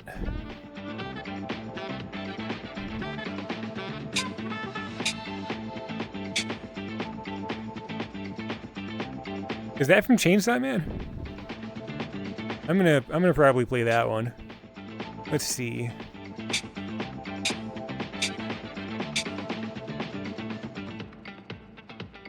But Lone Digger is such a good song, though. I'm gonna have to risk. I'm gonna have to risk the copyright strike on that one.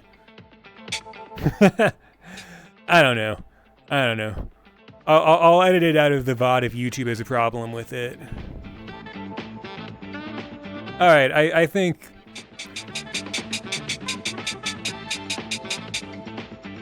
Oh, and I think I forgot to properly download that. Okay, so I think with that, I'm good to go. Let's start with, how do I get to the part where I can actually play them? Oh, and I do also want to be sure, did I properly, change my stream to Dance Dash? Yes, I did. I actually did. I actually did the thing this time. Alright, so I guess I X out of that. Oh, there it is. Yeah, normal mode, just like I want. Here we go. I love this song. I'm so excited. This is such a catchy song.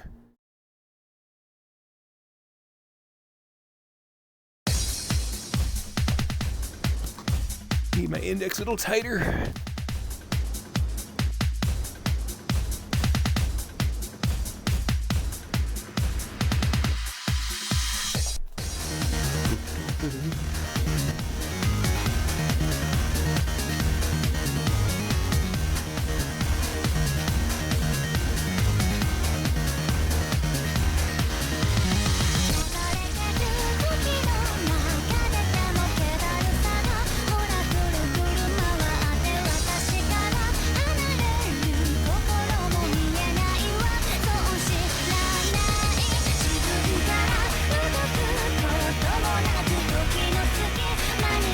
Yeah.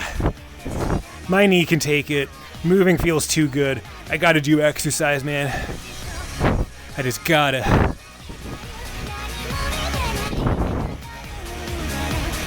If my knee has anything to say about it, I'm gonna start yelling at my knee.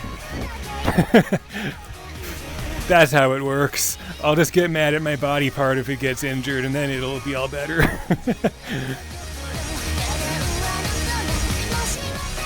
I don't know. I like this game too much not to play it every time. I just... I love it so much. As I said, I'm going to stick to like normal and easy mode stuff today. I'm not going to do anything really hard. Because yeah, like my right knee's definitely feeling it. I bought a brace, like a knee brace on Amazon I got coming in tomorrow. I'm hoping that helps a bit, because it has been affecting my like gym workouts too. I've wanted to lift more, like in terms of my legs at the gym, to do more like strength training on my legs, and like I'm usually like super consistent about that, but I have been able to in like a week. Like I don't even care that my knee is sore. It's just I wish I could do more exercise. Let's see. Is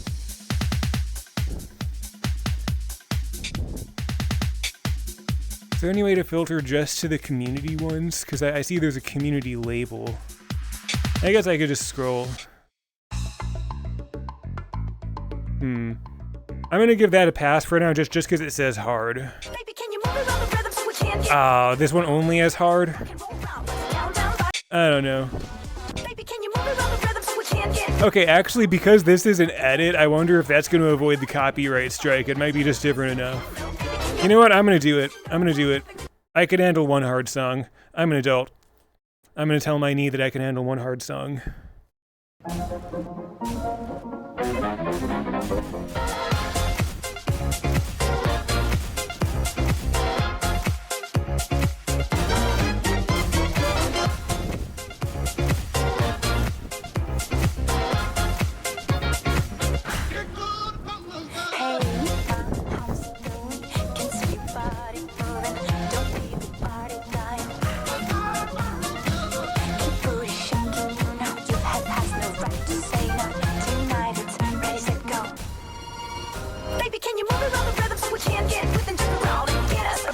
Okay, this isn't so bad.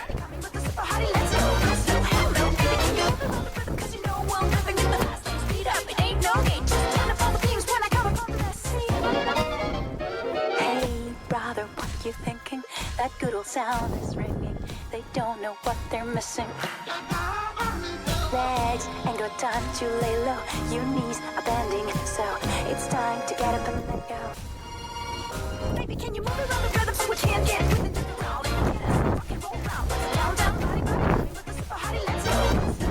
Baby, can you move around the rhythm? 'Cause you know I'm living in the fast lane, speed up. It ain't no need to turn up all the beams when I come upon the scene. But yeah, I'm not going to be able to play as long as normal. I think that's going to be the main thing. I'm already feeling it in my knee a little bit. I'm going to need to switch to like Angry Birds or something soon. Stuff to exercise my brain and not my legs.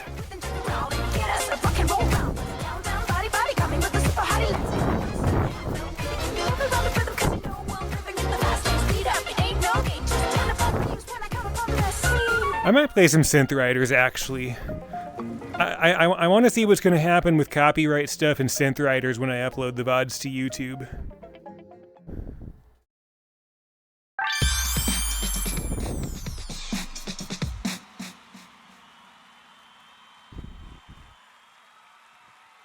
Yeah, that way I get a good view of everything. Baby, can you move around the rhythm so we can't get within?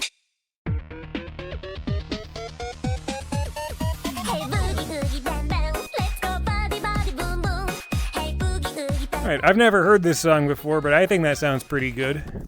I'm willing to give that a chance. I like Pokemon.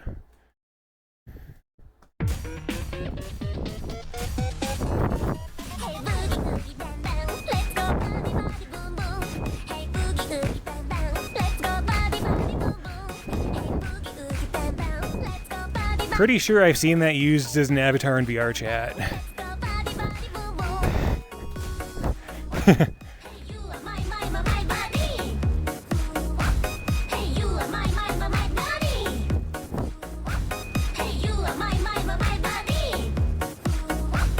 I'm probably gonna do one more song after this. I think that's what I got left in me.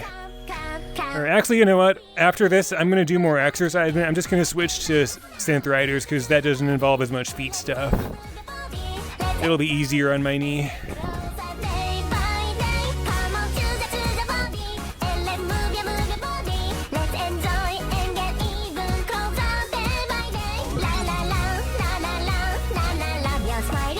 Whew.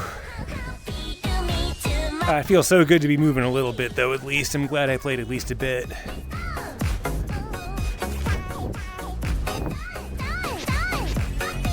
Fun song, too. I like this one. Nice and upbeat. Alright. Unfortunately, that's all of this game I can play for today. At the end of the day, a part of being healthy is listening to your body when it tells you enough is enough, so, it is time to switch categories again.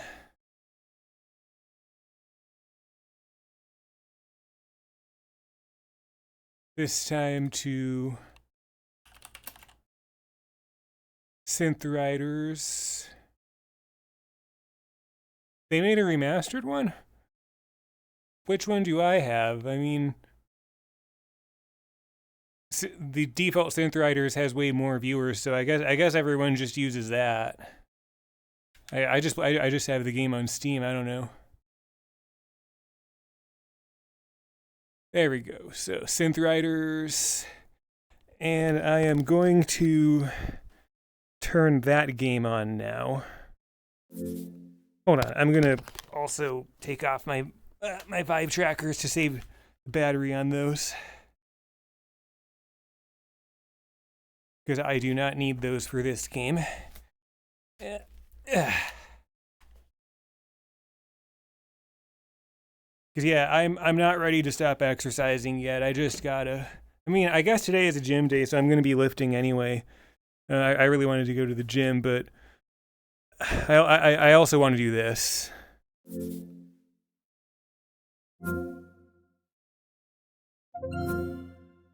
Alrighty, Synth Riders. Here we go. I don't know how long I don't know how long I'll play this for either. How long have I been streaming? 3.5 hours. I'll play a few songs at least, because there's some regular non-VR games I wanted to play this stream too. I might actually go a little over 4 hours for this stream.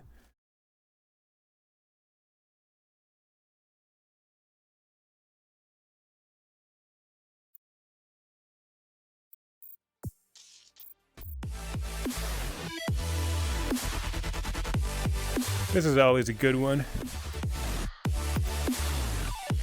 I love AU5. He's been one of my favorites since basically ever.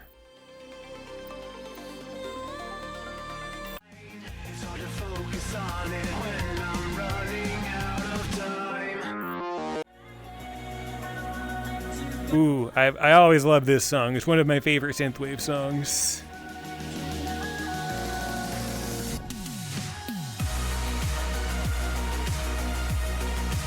Heck yeah. All right.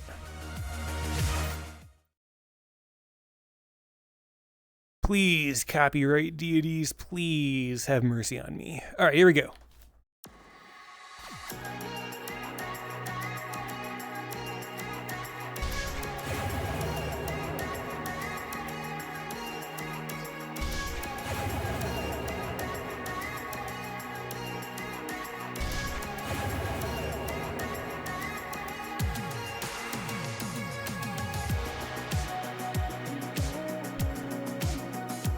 I love this song so much.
All right, that was a good one. That was a really good one. I love that song. One of my favorites. I wonder if I could get away with playing any of the Gorillaz DLC pack. They got some real good songs in this.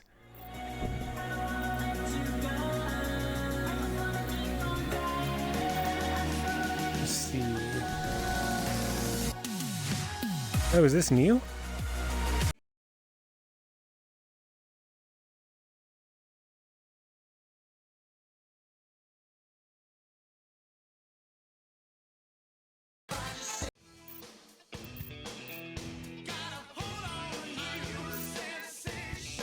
It doesn't say I've ever played these ones.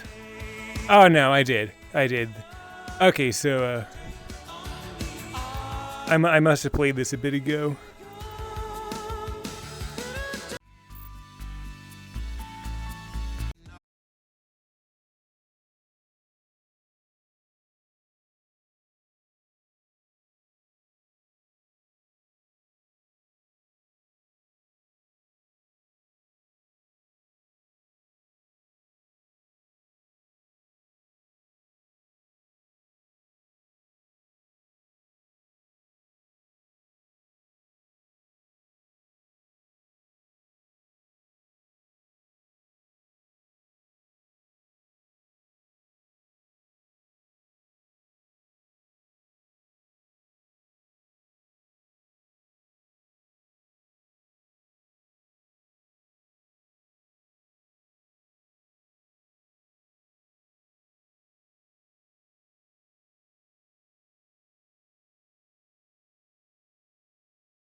Whew.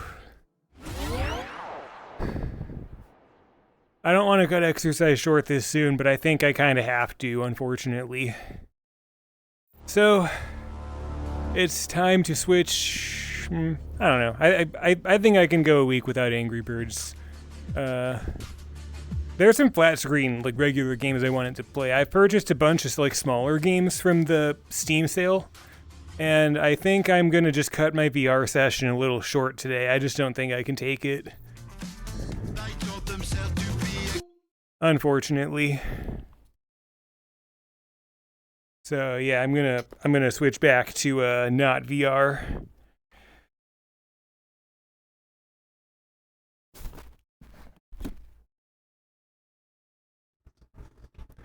All right, let's see.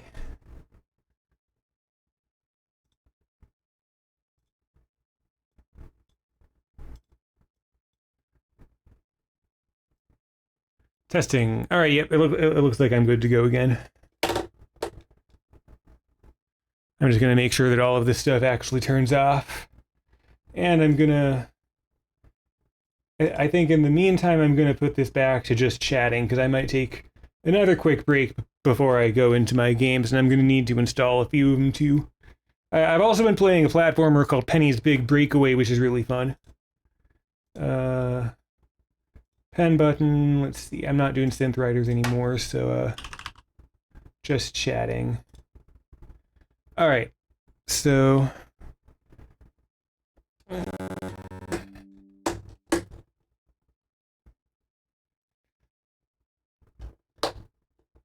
alrighty, all right. Whew. I wish I could do more, but that's about all I got in me. So I am going to set some games to download. And yes, Steam VR is still turning off, so still got to wait on that.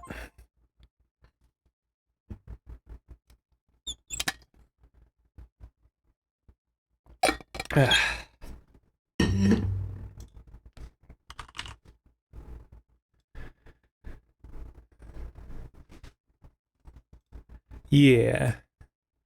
Let's see. Because, yeah, there's a few in particular I'm very interested in playing that I downloaded just the other day.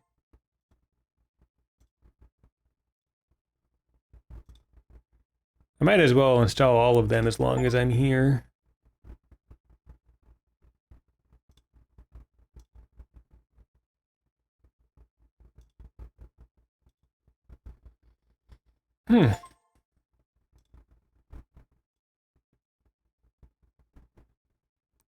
Well, I might have pushed my knee to my limit today, but it was good to move. It was really good to move.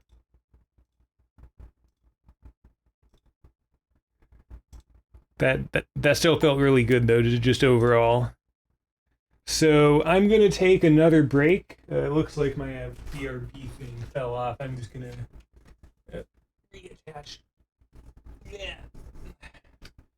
I'm just going to take a quick restroom break and refill my water, and I'll be right back for some regular old video gaming on a flat computer screen. Enjoy. Little Anya, Patrick, the good vibes, and of course we can't forget about Waluigi.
Alright, I'm back.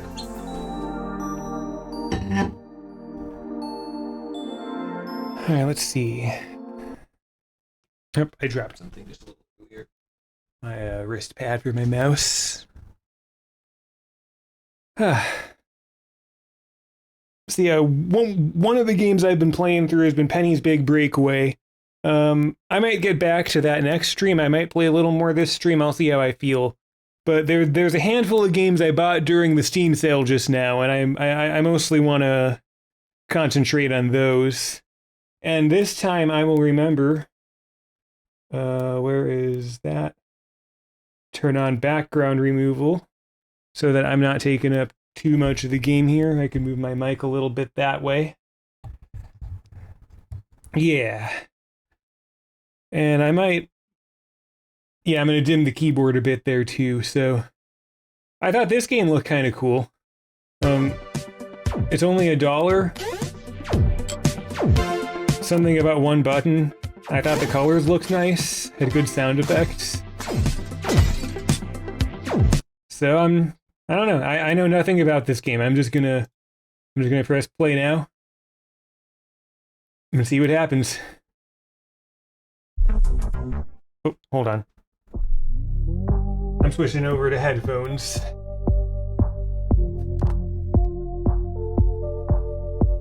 Okay, so let's see. I guess I'll just hop right into the first thing.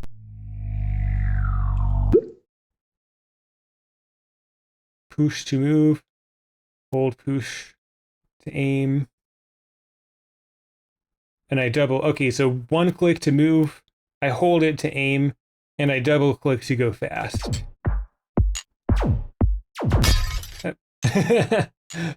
Excellent. Truly excellent. I'm so good at this game already.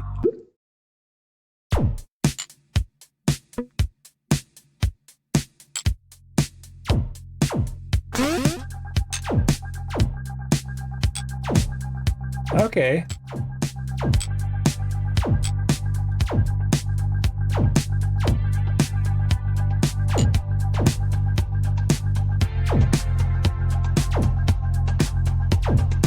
I like it so far. This is a pretty chill game for only $1. Heck yeah. Let's see. Alright, so I get past 2,500. That was one goal. Yeah, this game is totally worth $1. I absolutely recommend it for that. I like the visuals, I like the music. I might need to learn to get good here, but...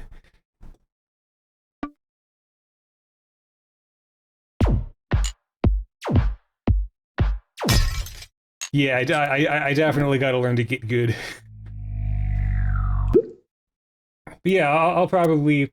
Oh wait, I should probably change the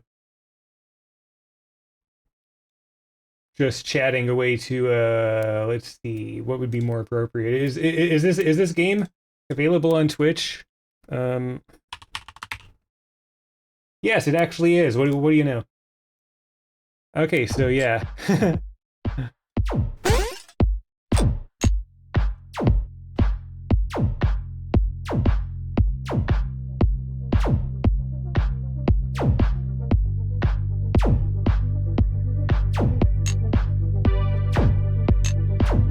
Oh.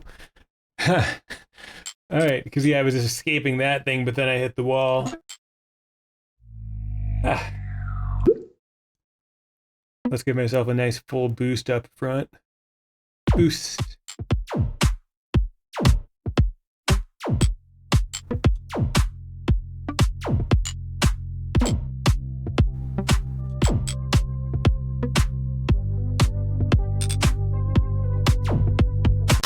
Ah, man. This game is actually a pretty good challenge, though. Like, it's actually... Like, there's actually a little more to it than I thought there was going to be just from the trailer. Okay, that one's all on me.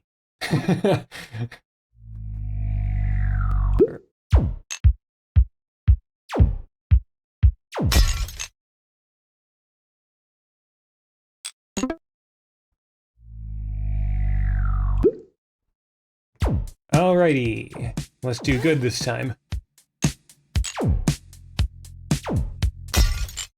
Come on, I can do better than that. Alright, I'm gonna do good this time.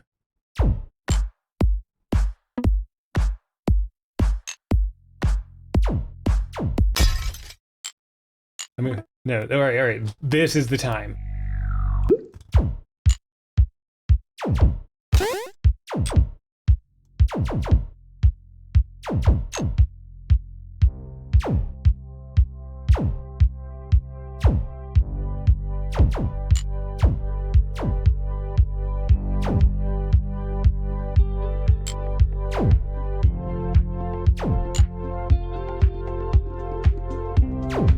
Oh man, I at least want to get to 4,000. I think I can get to 4,000 this stream at least.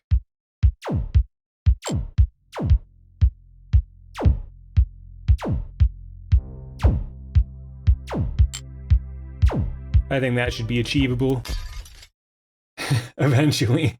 I've also been streaming for 4 hours, doing a lot of mental streaming stuff, so maybe I've just had it for today, but I'm gonna give it my best shot. I want to get to 4,000 before I close this game.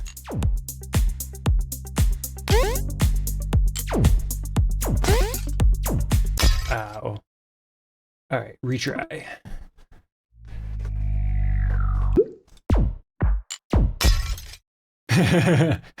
That's got to be a low record.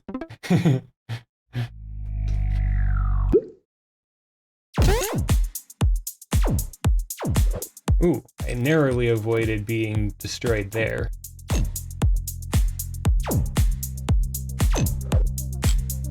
Ah.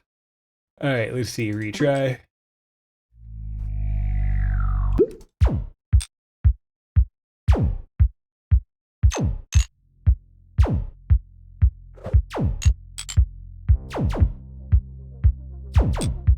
Uh-oh. Okay, I'm doing good, This could be the one. No, I'm gonna die. Oh no. Alright. Hey, well, I got halfway there. I just gotta do twice as good as that, and I'll reach my goal for the day of reaching 4,000 points in this game.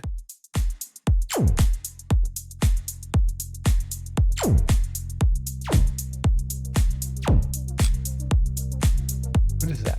I wonder. Oh man, I died too soon to find out.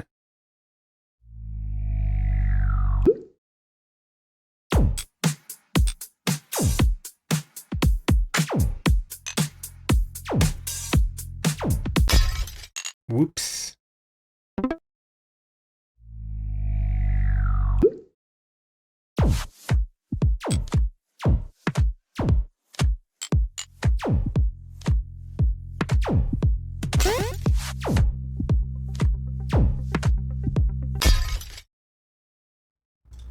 Challenging, but fun. Very challenging, though. This game is actually pretty hard. Like, there's actually, like, a lot to it. Which is good, because, like, you always worry, like, for a $1 game, is this just going to be fun for an hour? But, like, I don't know. This is kind of like one of those games I think you could really just, like, play for, like, a long time and just kind of get absorbed into.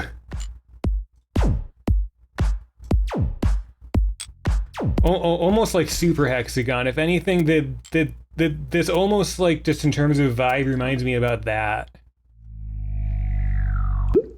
Where it's, like, easy to start but hard to master, and there's actually quite a lot to it. I am definitely giving this game a thumbs up. Oh man. Gotta retry that.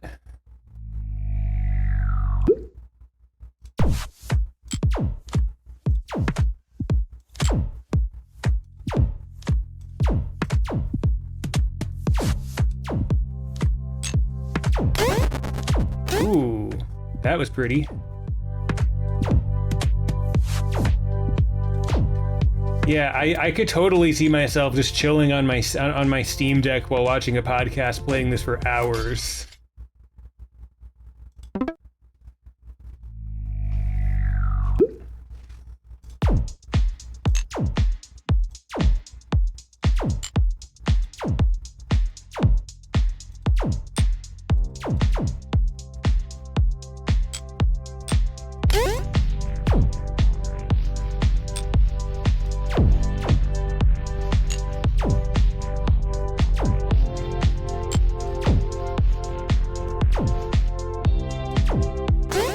Oh man, I think technically that's the furthest I've made it. I got to 3,000 that time.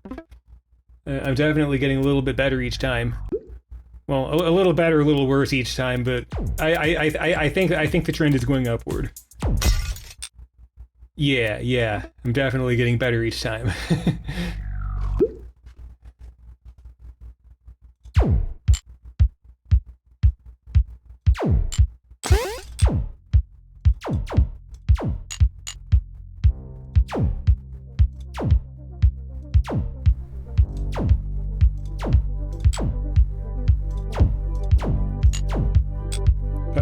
Uh-oh. Yep, I think that was the end of that. Alright.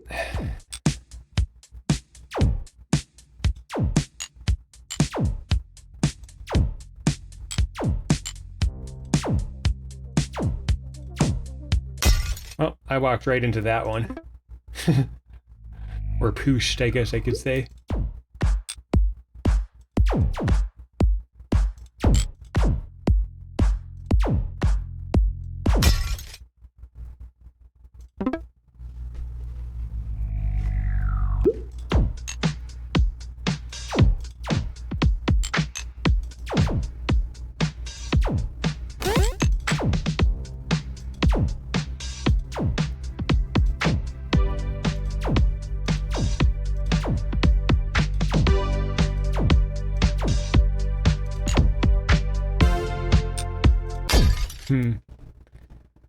I think I could have acted a little faster on escaping that thing.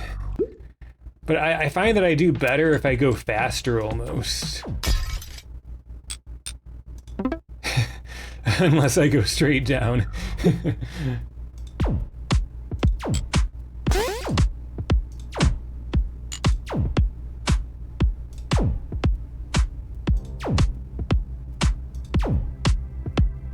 I want one of whatever that is.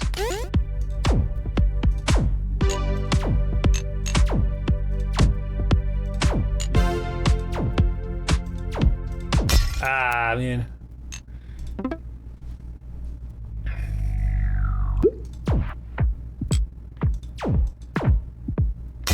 Oof.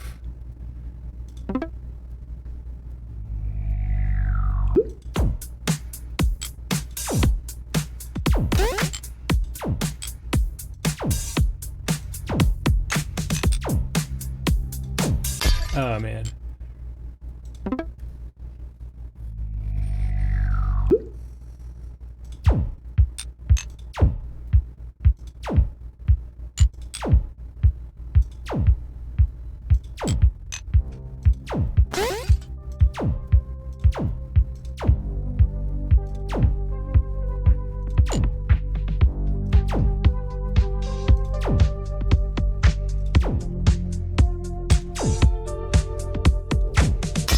Oof. I still think I can do it, though.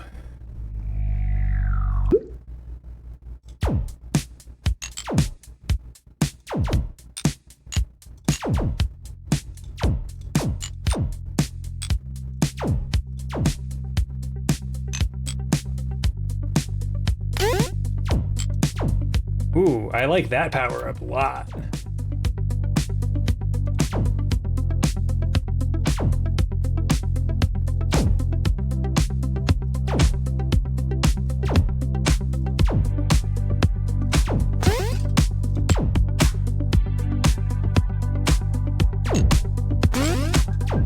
Alright, I broke my record at least.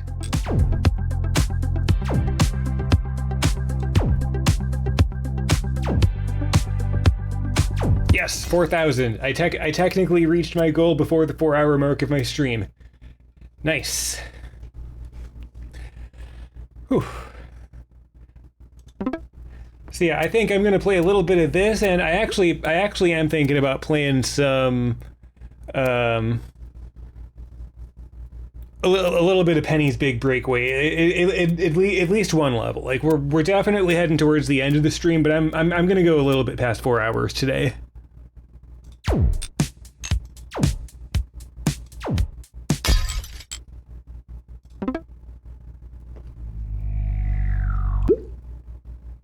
Either that or I'll just keep playing this, because I'm kind of vibing with this game.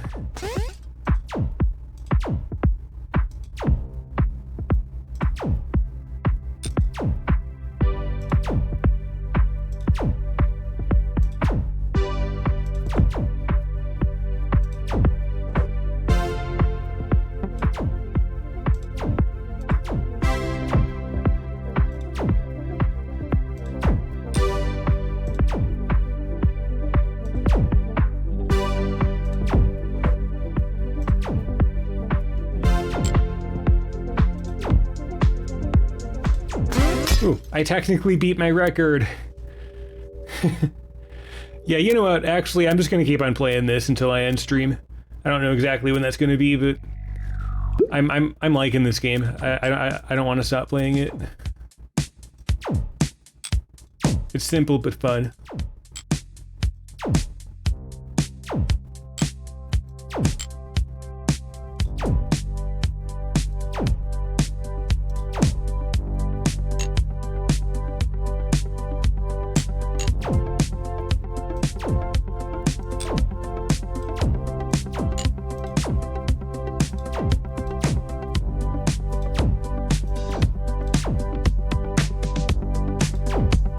Oops.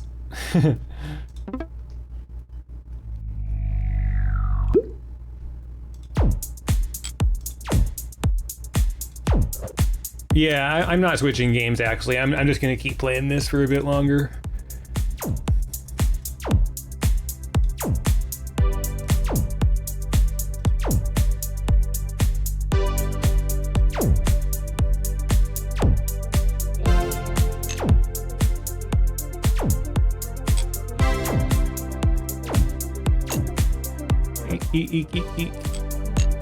I totally had a chance to escape that, but I missed it. My reflexes weren't quite ready for that. Oops. All right.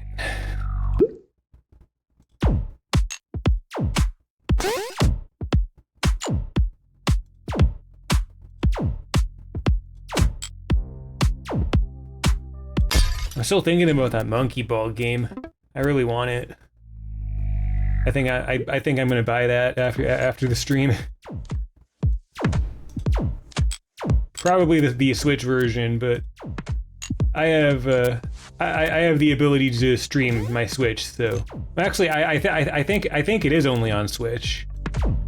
But again, that's fine because I have the ability to stream that if I want to. So I might make an exception to my AAA games guideline on this channel, where like usually I stick to indies, but I might do a few AAAs here and there. Ooh, Alright, interesting. So that one slows down time. I like how it slows down the music too. That was a really good effect.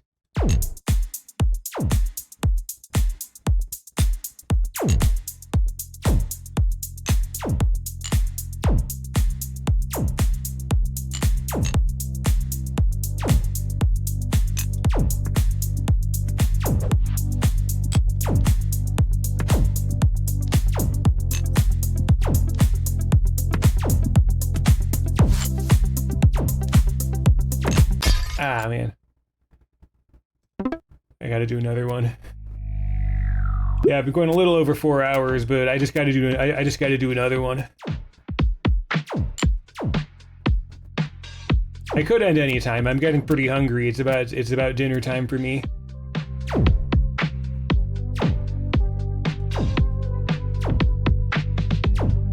But But yet, all I can think about is wanting to get to 5,000 points now. And if I want to take the plunge on that monkey ball game, because it looks like they finally did it right again after all these years. And the physical version comes with cool stuff.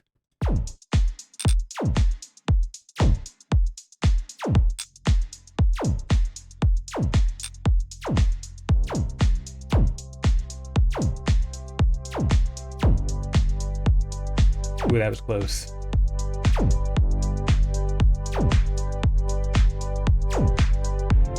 Ooh, oh, I almost thought I was gonna make that. I almost thought I was gonna make that. I gotta do another one.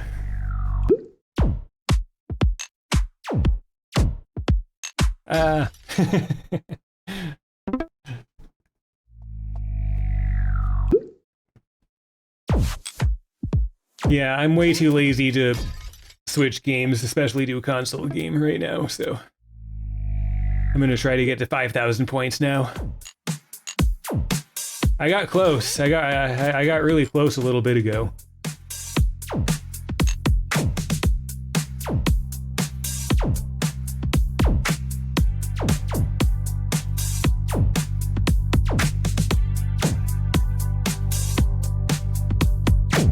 Oh, just a little bit too early there.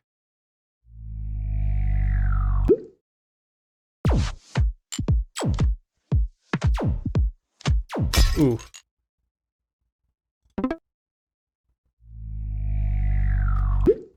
This is a fun one. This might become a regular on my stream.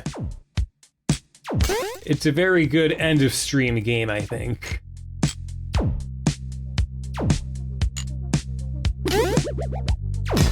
Ooh, the best power-up probably, where I can be invincible for a few seconds.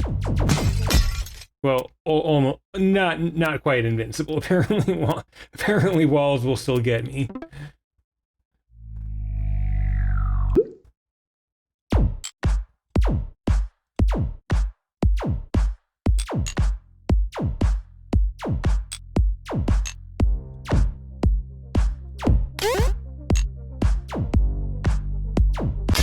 Ah, man.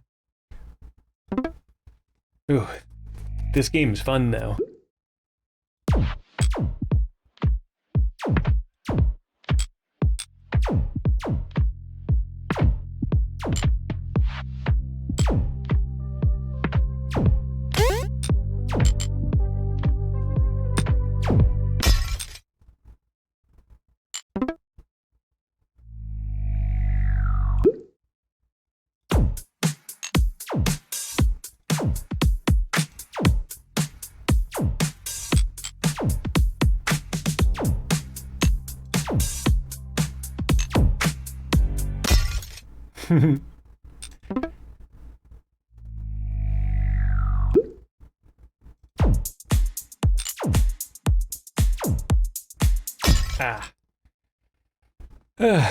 I might be getting a little too hungry to be doing too much better. I don't know.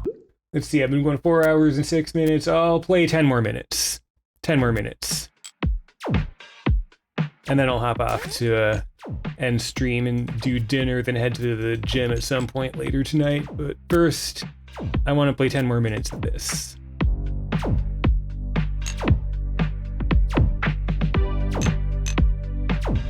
And I might buy the monkey ball game today too, who knows.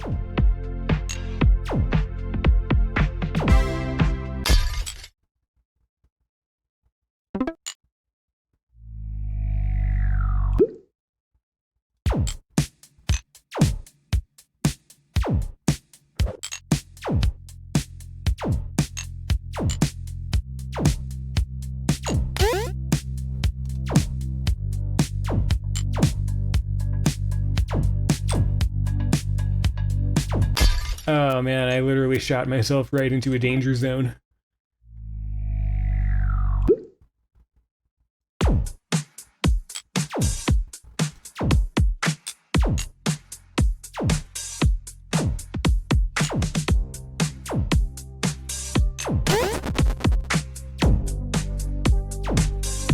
That one I like. It's very satisfying to see all the stuff blowing up. Ooh, I thought I was gonna die there.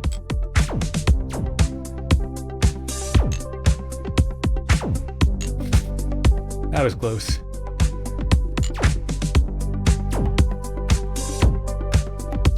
All I gotta do is make all of the perfect decisions, and then I can win. All right, well, hey, I think that's my record, though. I think I broke my record again.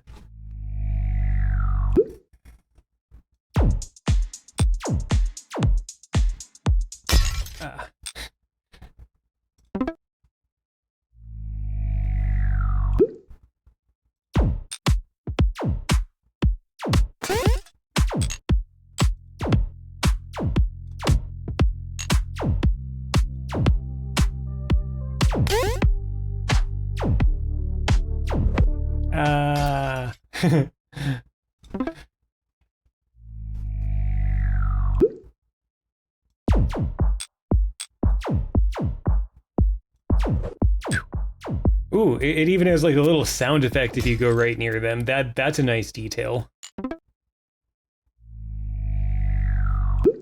Oh, that reminds me. You want to know what game I got to play again? Probably on this stream. There used to be a game where like your job was to skydive and get as close to buildings as you possibly could, and the closer you got to stuff, the more points you got. I'm trying to remember what that game was called. It was so good. It was like an indie. I think it was like an indie game from like 10 or 15 years ago.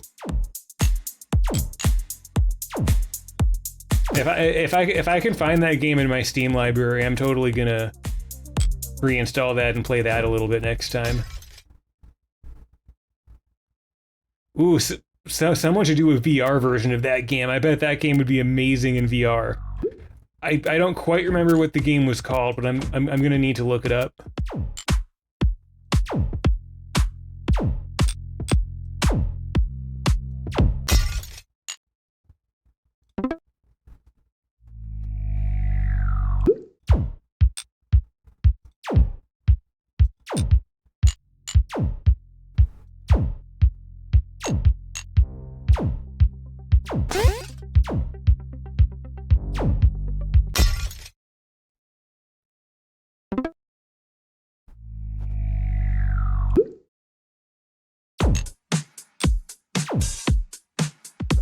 Ooh.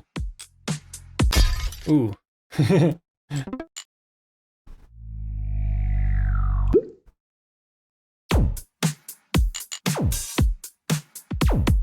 Oops.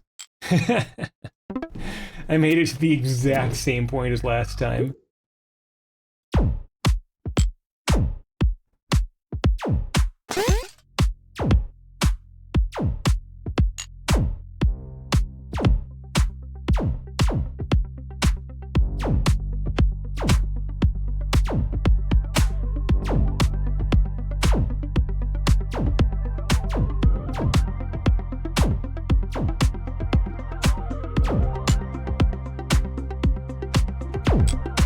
Oops.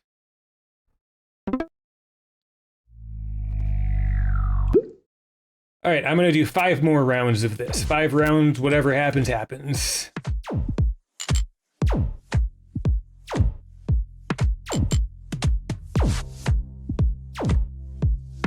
So I might be ending in 10 seconds, or this will be the world's longest Twitch stream. I guess we'll find out. All right, 4 more times. 4 more rounds.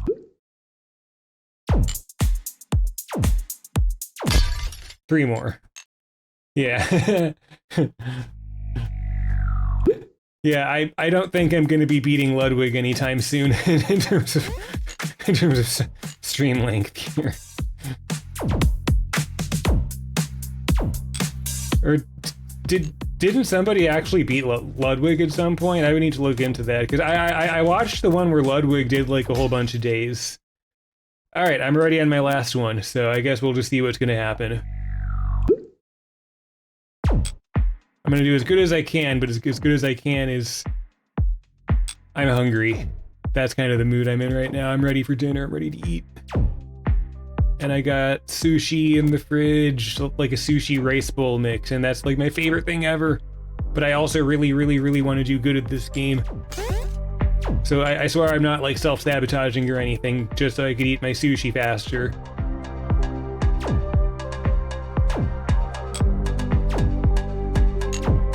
This game is actually like really good. Absolutely worth $1. I can't believe the game is so cheap.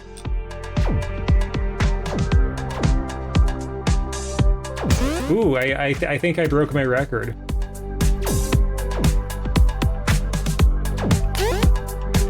Oh, I passed 5,000. Hey, I actually did my goal of beating 5,000.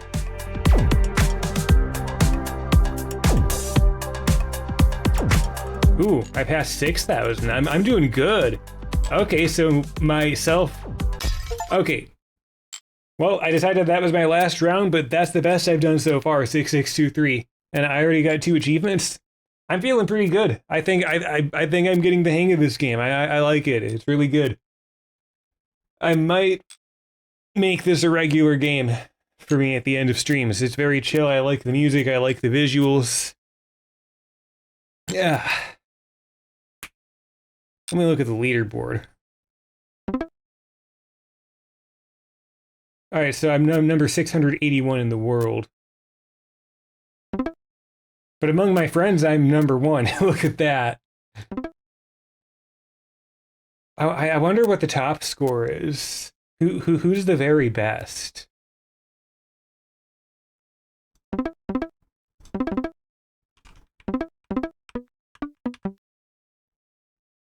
I don't know if there's a way to see that, but hey, I feel like I'm doing pretty good, and I guess that's what counts at the end of the day. Check out the challenges. Yeah, you know what? I said I was going to end the stream now and eat, but actually I'm going to play the Dia challenges a bit because I'm curious what these are.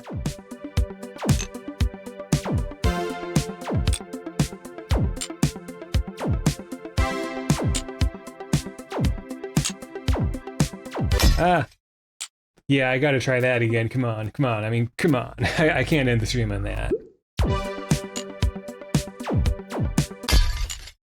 Or maybe I can, I don't know. I need to eat.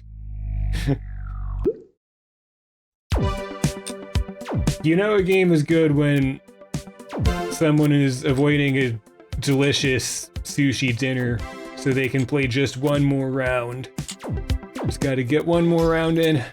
I just gotta play one more round. I just gotta do one more.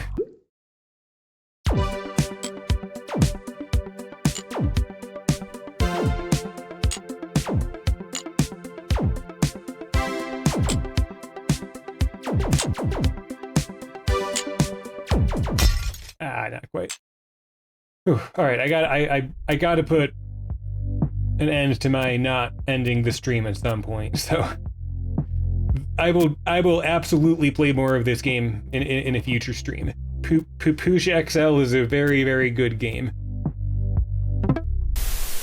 Hey, I'm Adam, the creator of this game. Just a heads up, this is only going to appear once. Don't worry. I just wanted to quickly say thank you so much for supporting indie games. It really means the world to me. For heck yeah, I mean, sorry. I intend not to swear in this that I've created. Also, if you've enjoyed a game, mine or anyone else's, please just take a moment, go to the store where you got the game, leave a rating or review. It massively helps small developers like myself and helps more people discover our games. Anyways, thanks again. I really appreciate the support. Have a great day.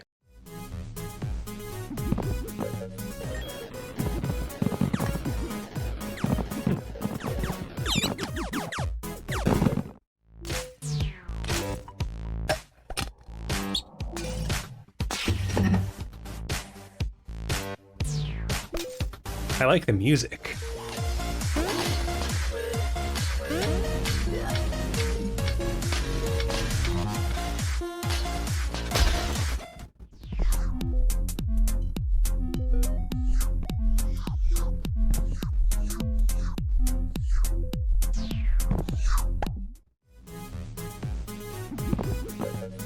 All right, I think I'm really gonna quit now.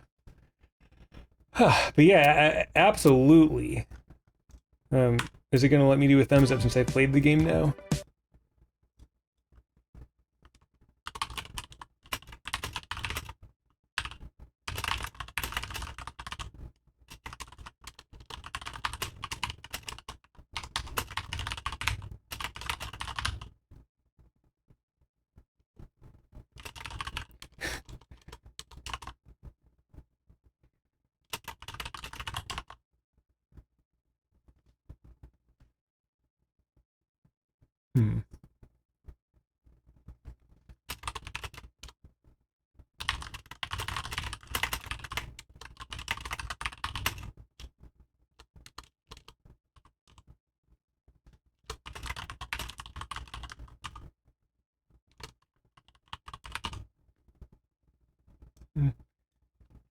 Yeah, I think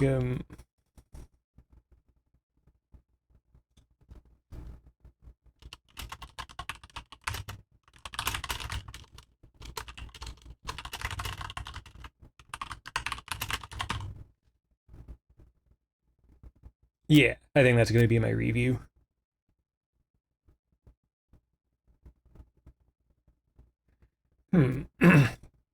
Only a few bucks to get the rest of his games.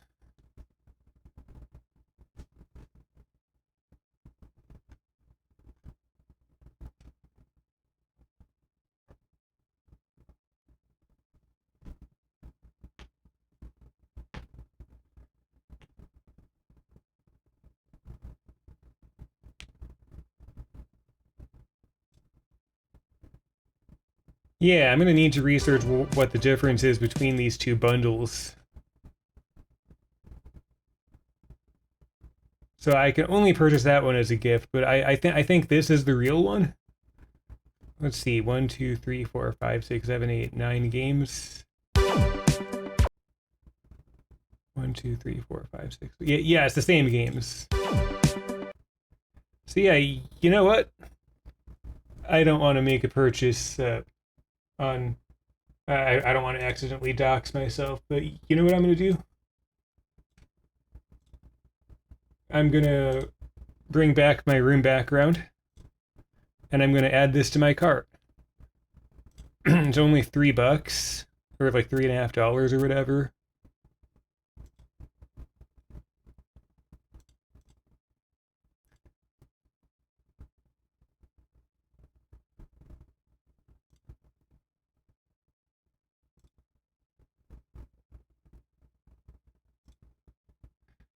Yeah, and just to prove I really did it, here's all the rest of those games too.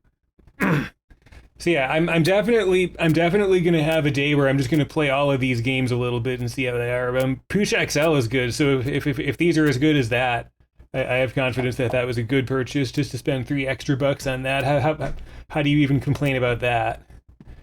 But yeah, like a few other games I bought is this Kanban cardboard game I've had on my wish list. I'm a well-known DJ here on Cardbun Island. I just like the visuals and like the simple platforming. I thought it looked cute. I'm gonna play that at some point. I bought one called Dystopic. That's kind of like a simple, relaxing city builder type game. City with districts and megastructures.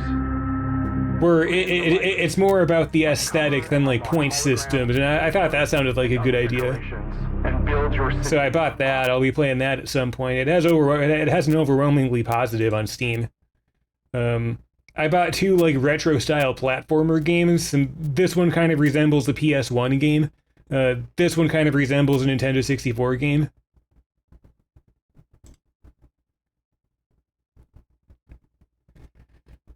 So yeah, I've been definitely participating in game purchasing and this Steam sale indeed. I bought this one recently too, Fallen Aces. I did play this once on stream. A little violent in to be on this stream. That being said, the game is extraordinarily good if you like shooter exploration type games. And the art style is amazing. Like, yeah, I won't show any more of that because I've decided to keep my stream mostly to lighter games, but I'm playing this one off screen just like on my own, and it's very, very, very good so far. It isn't finished, but it's extremely, extremely high quality, and I bought that. And yeah, and I might be it isn't on sale, of course, because it just came out, but I might be buying that new Monkey Ball game. Ooh, wait a minute, is there an update to Distance? How long has it been since the previous update from there? Distance is talking about indie games. Distance is a game I used to play a lot. Hold on, I'm gonna go back to my yeah, I'm in the Windows view.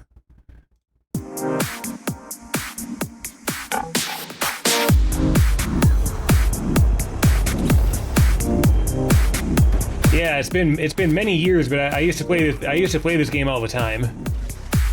It's like a futuristic racing game heavily centered around user-created content. I wouldn't mind getting back into this game. I might pick Distance up again.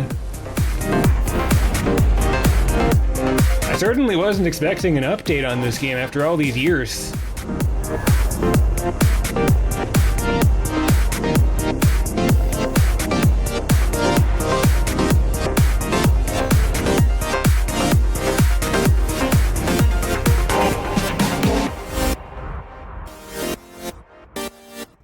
Yeah, what did they update? Let me see.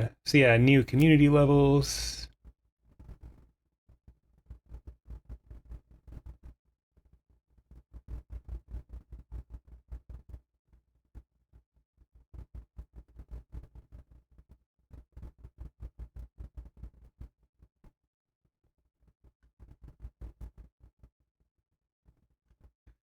Okay, I might get back into Distance. That was a good old game. How long has it been since I played that? Like, wow, 2018. Has it been almost 6 years since I've played this game? Man, time really does go. Time really does fly, doesn't it? I'm gonna switch over to just chatting for the rest of the stream because that's what we're doing at this point. But yeah, that's kind of a blast from the past. Like, as you can see, I used to play the game a lot. I kind of fell off from it after a bit.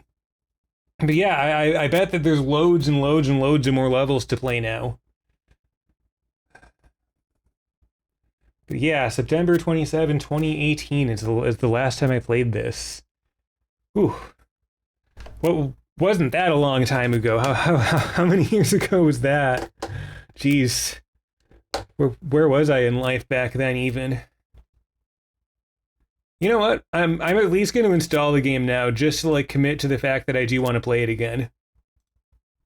I'm hungry, so I'm going to end the stream after just hanging out for a bit. I figure I'm so close to 4.5 hours, I might as well sit down and just chat for a bit. But yeah, this is a good one. It's been many years since I've played the game, but you know what? With this update and how good these custom levels look, I'm just gonna check out the workshop a little bit.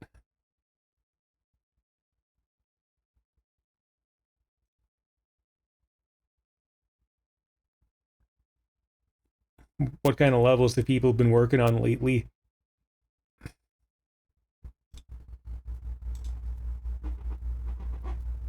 I actually made a few levels of my own.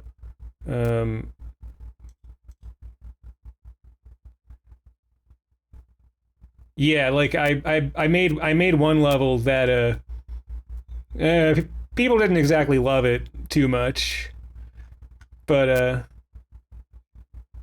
gosh, I made that back in 2015. Is this custom level going to be 10 years old soon? Is that how it's going to be?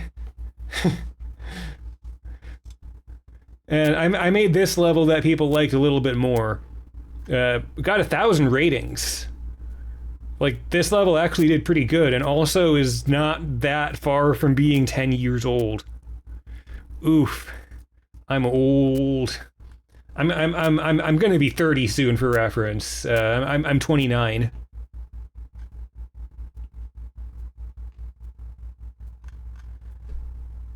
And yeah, then my most popular Steam Workshop thing I ever did was in a game called A Hat in Time.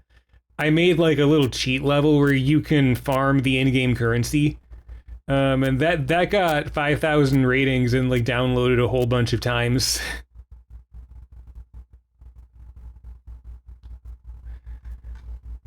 Hat in Time was a good game too.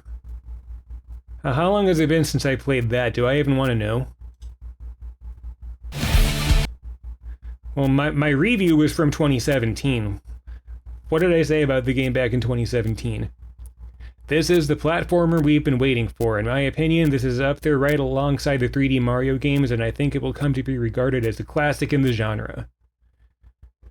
And yeah, to an extent, I think that's true, because these days there's a lot of really good indie platformers, but when this one came out, there were not nearly as many like super duper good indie platformers. Like I feel like this was kind of like a first of many.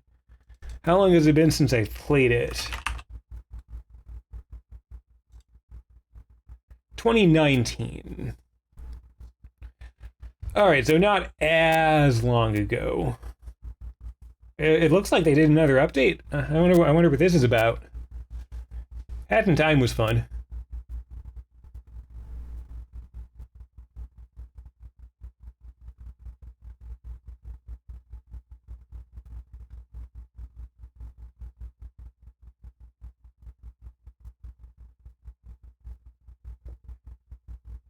Yeah, I'll need to go through this again.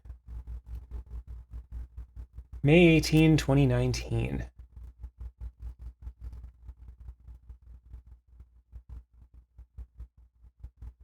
I don't think I'm going to reinstall it right now, but man, I also wanted to find the one game I was thinking of. The one where you like skydive. I definitely got it in here somewhere. Oh, Psychonauts 2. I kind of forgot that I bought this. I should probably play this at some point. Oh yeah, I also forgot that I bought that. Yeah, Sam and Max, I totally got to go through that. Spark the Electric Jester 3 was really good. I highly recommend that game if you like Sonic.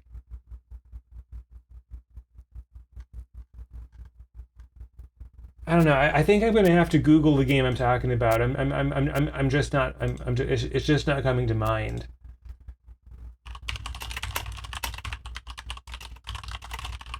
I'm pretty sure I own it.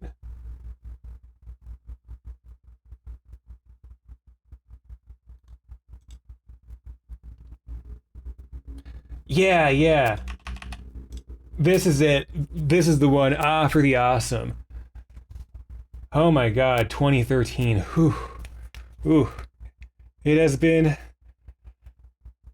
11 years since I've played this game. Ouch, that hurts right where it hurts. I mean, not really. Time passes. That's just how it is. But like, man. Oh man, does time go by. Where was I in 2013? What was I doing back in 2013? God, that was so long ago. Let's see. I would have been in college back then. This would have been during my community college days.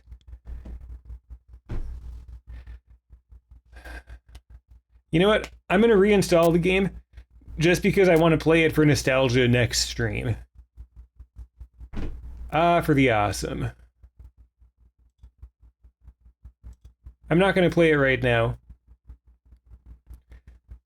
But like, isn't that the crazy thing about video games? Is that I played this game 11 years ago for 3 hours, and it left enough of an impact on me that it still has a place in my brain, right? Like I literally like play a game for 3 hours more than a decade ago, and it's still somewhere in there in my brain, and something about another game reminded me of it. Like, video games are just kind of like profound in that way. Like, I don't know.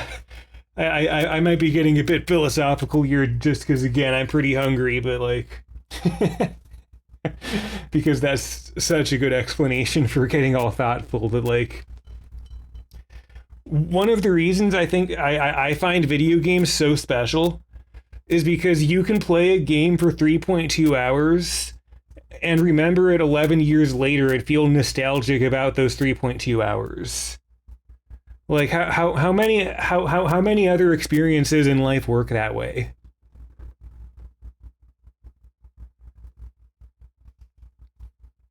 So yeah, I guess that'll be my closing thought for the day. Time does pass, doesn't it? Well, that was a good stream. I think I went over a lot this stream. I went over a lot of web dev stuff. I did some good music stuff. I did some good gaming stuff. I really hope my knee feels better later. I'm feeling pretty good. And I'm gonna hop off and eat some delicious sushi. Yummy. Alright, well, I don't know if I had any lurkers during the stream or not, but if I did, thank you so much for watching, or if anyone chooses to watch the VOD on YouTube later, thank you so much for watching and for supporting the stream. I don't currently have a regular schedule. I'm still trying to get that figured out, but I will at some point. That's going to be a near future thing. I will have a consistent day and time. I just haven't quite figured out what the best day and time is, so like I'm kind of on whenever I'm on, which I realize isn't super ideal. But yeah. All right. Well, I think I'm going to call it on that. I think I'm going to call the stream on that. Thank you everyone who watches me, whoever will watch me in the future. This is something I plan to do pretty much no matter what, so hopefully I'll get viewers at some point. I am out.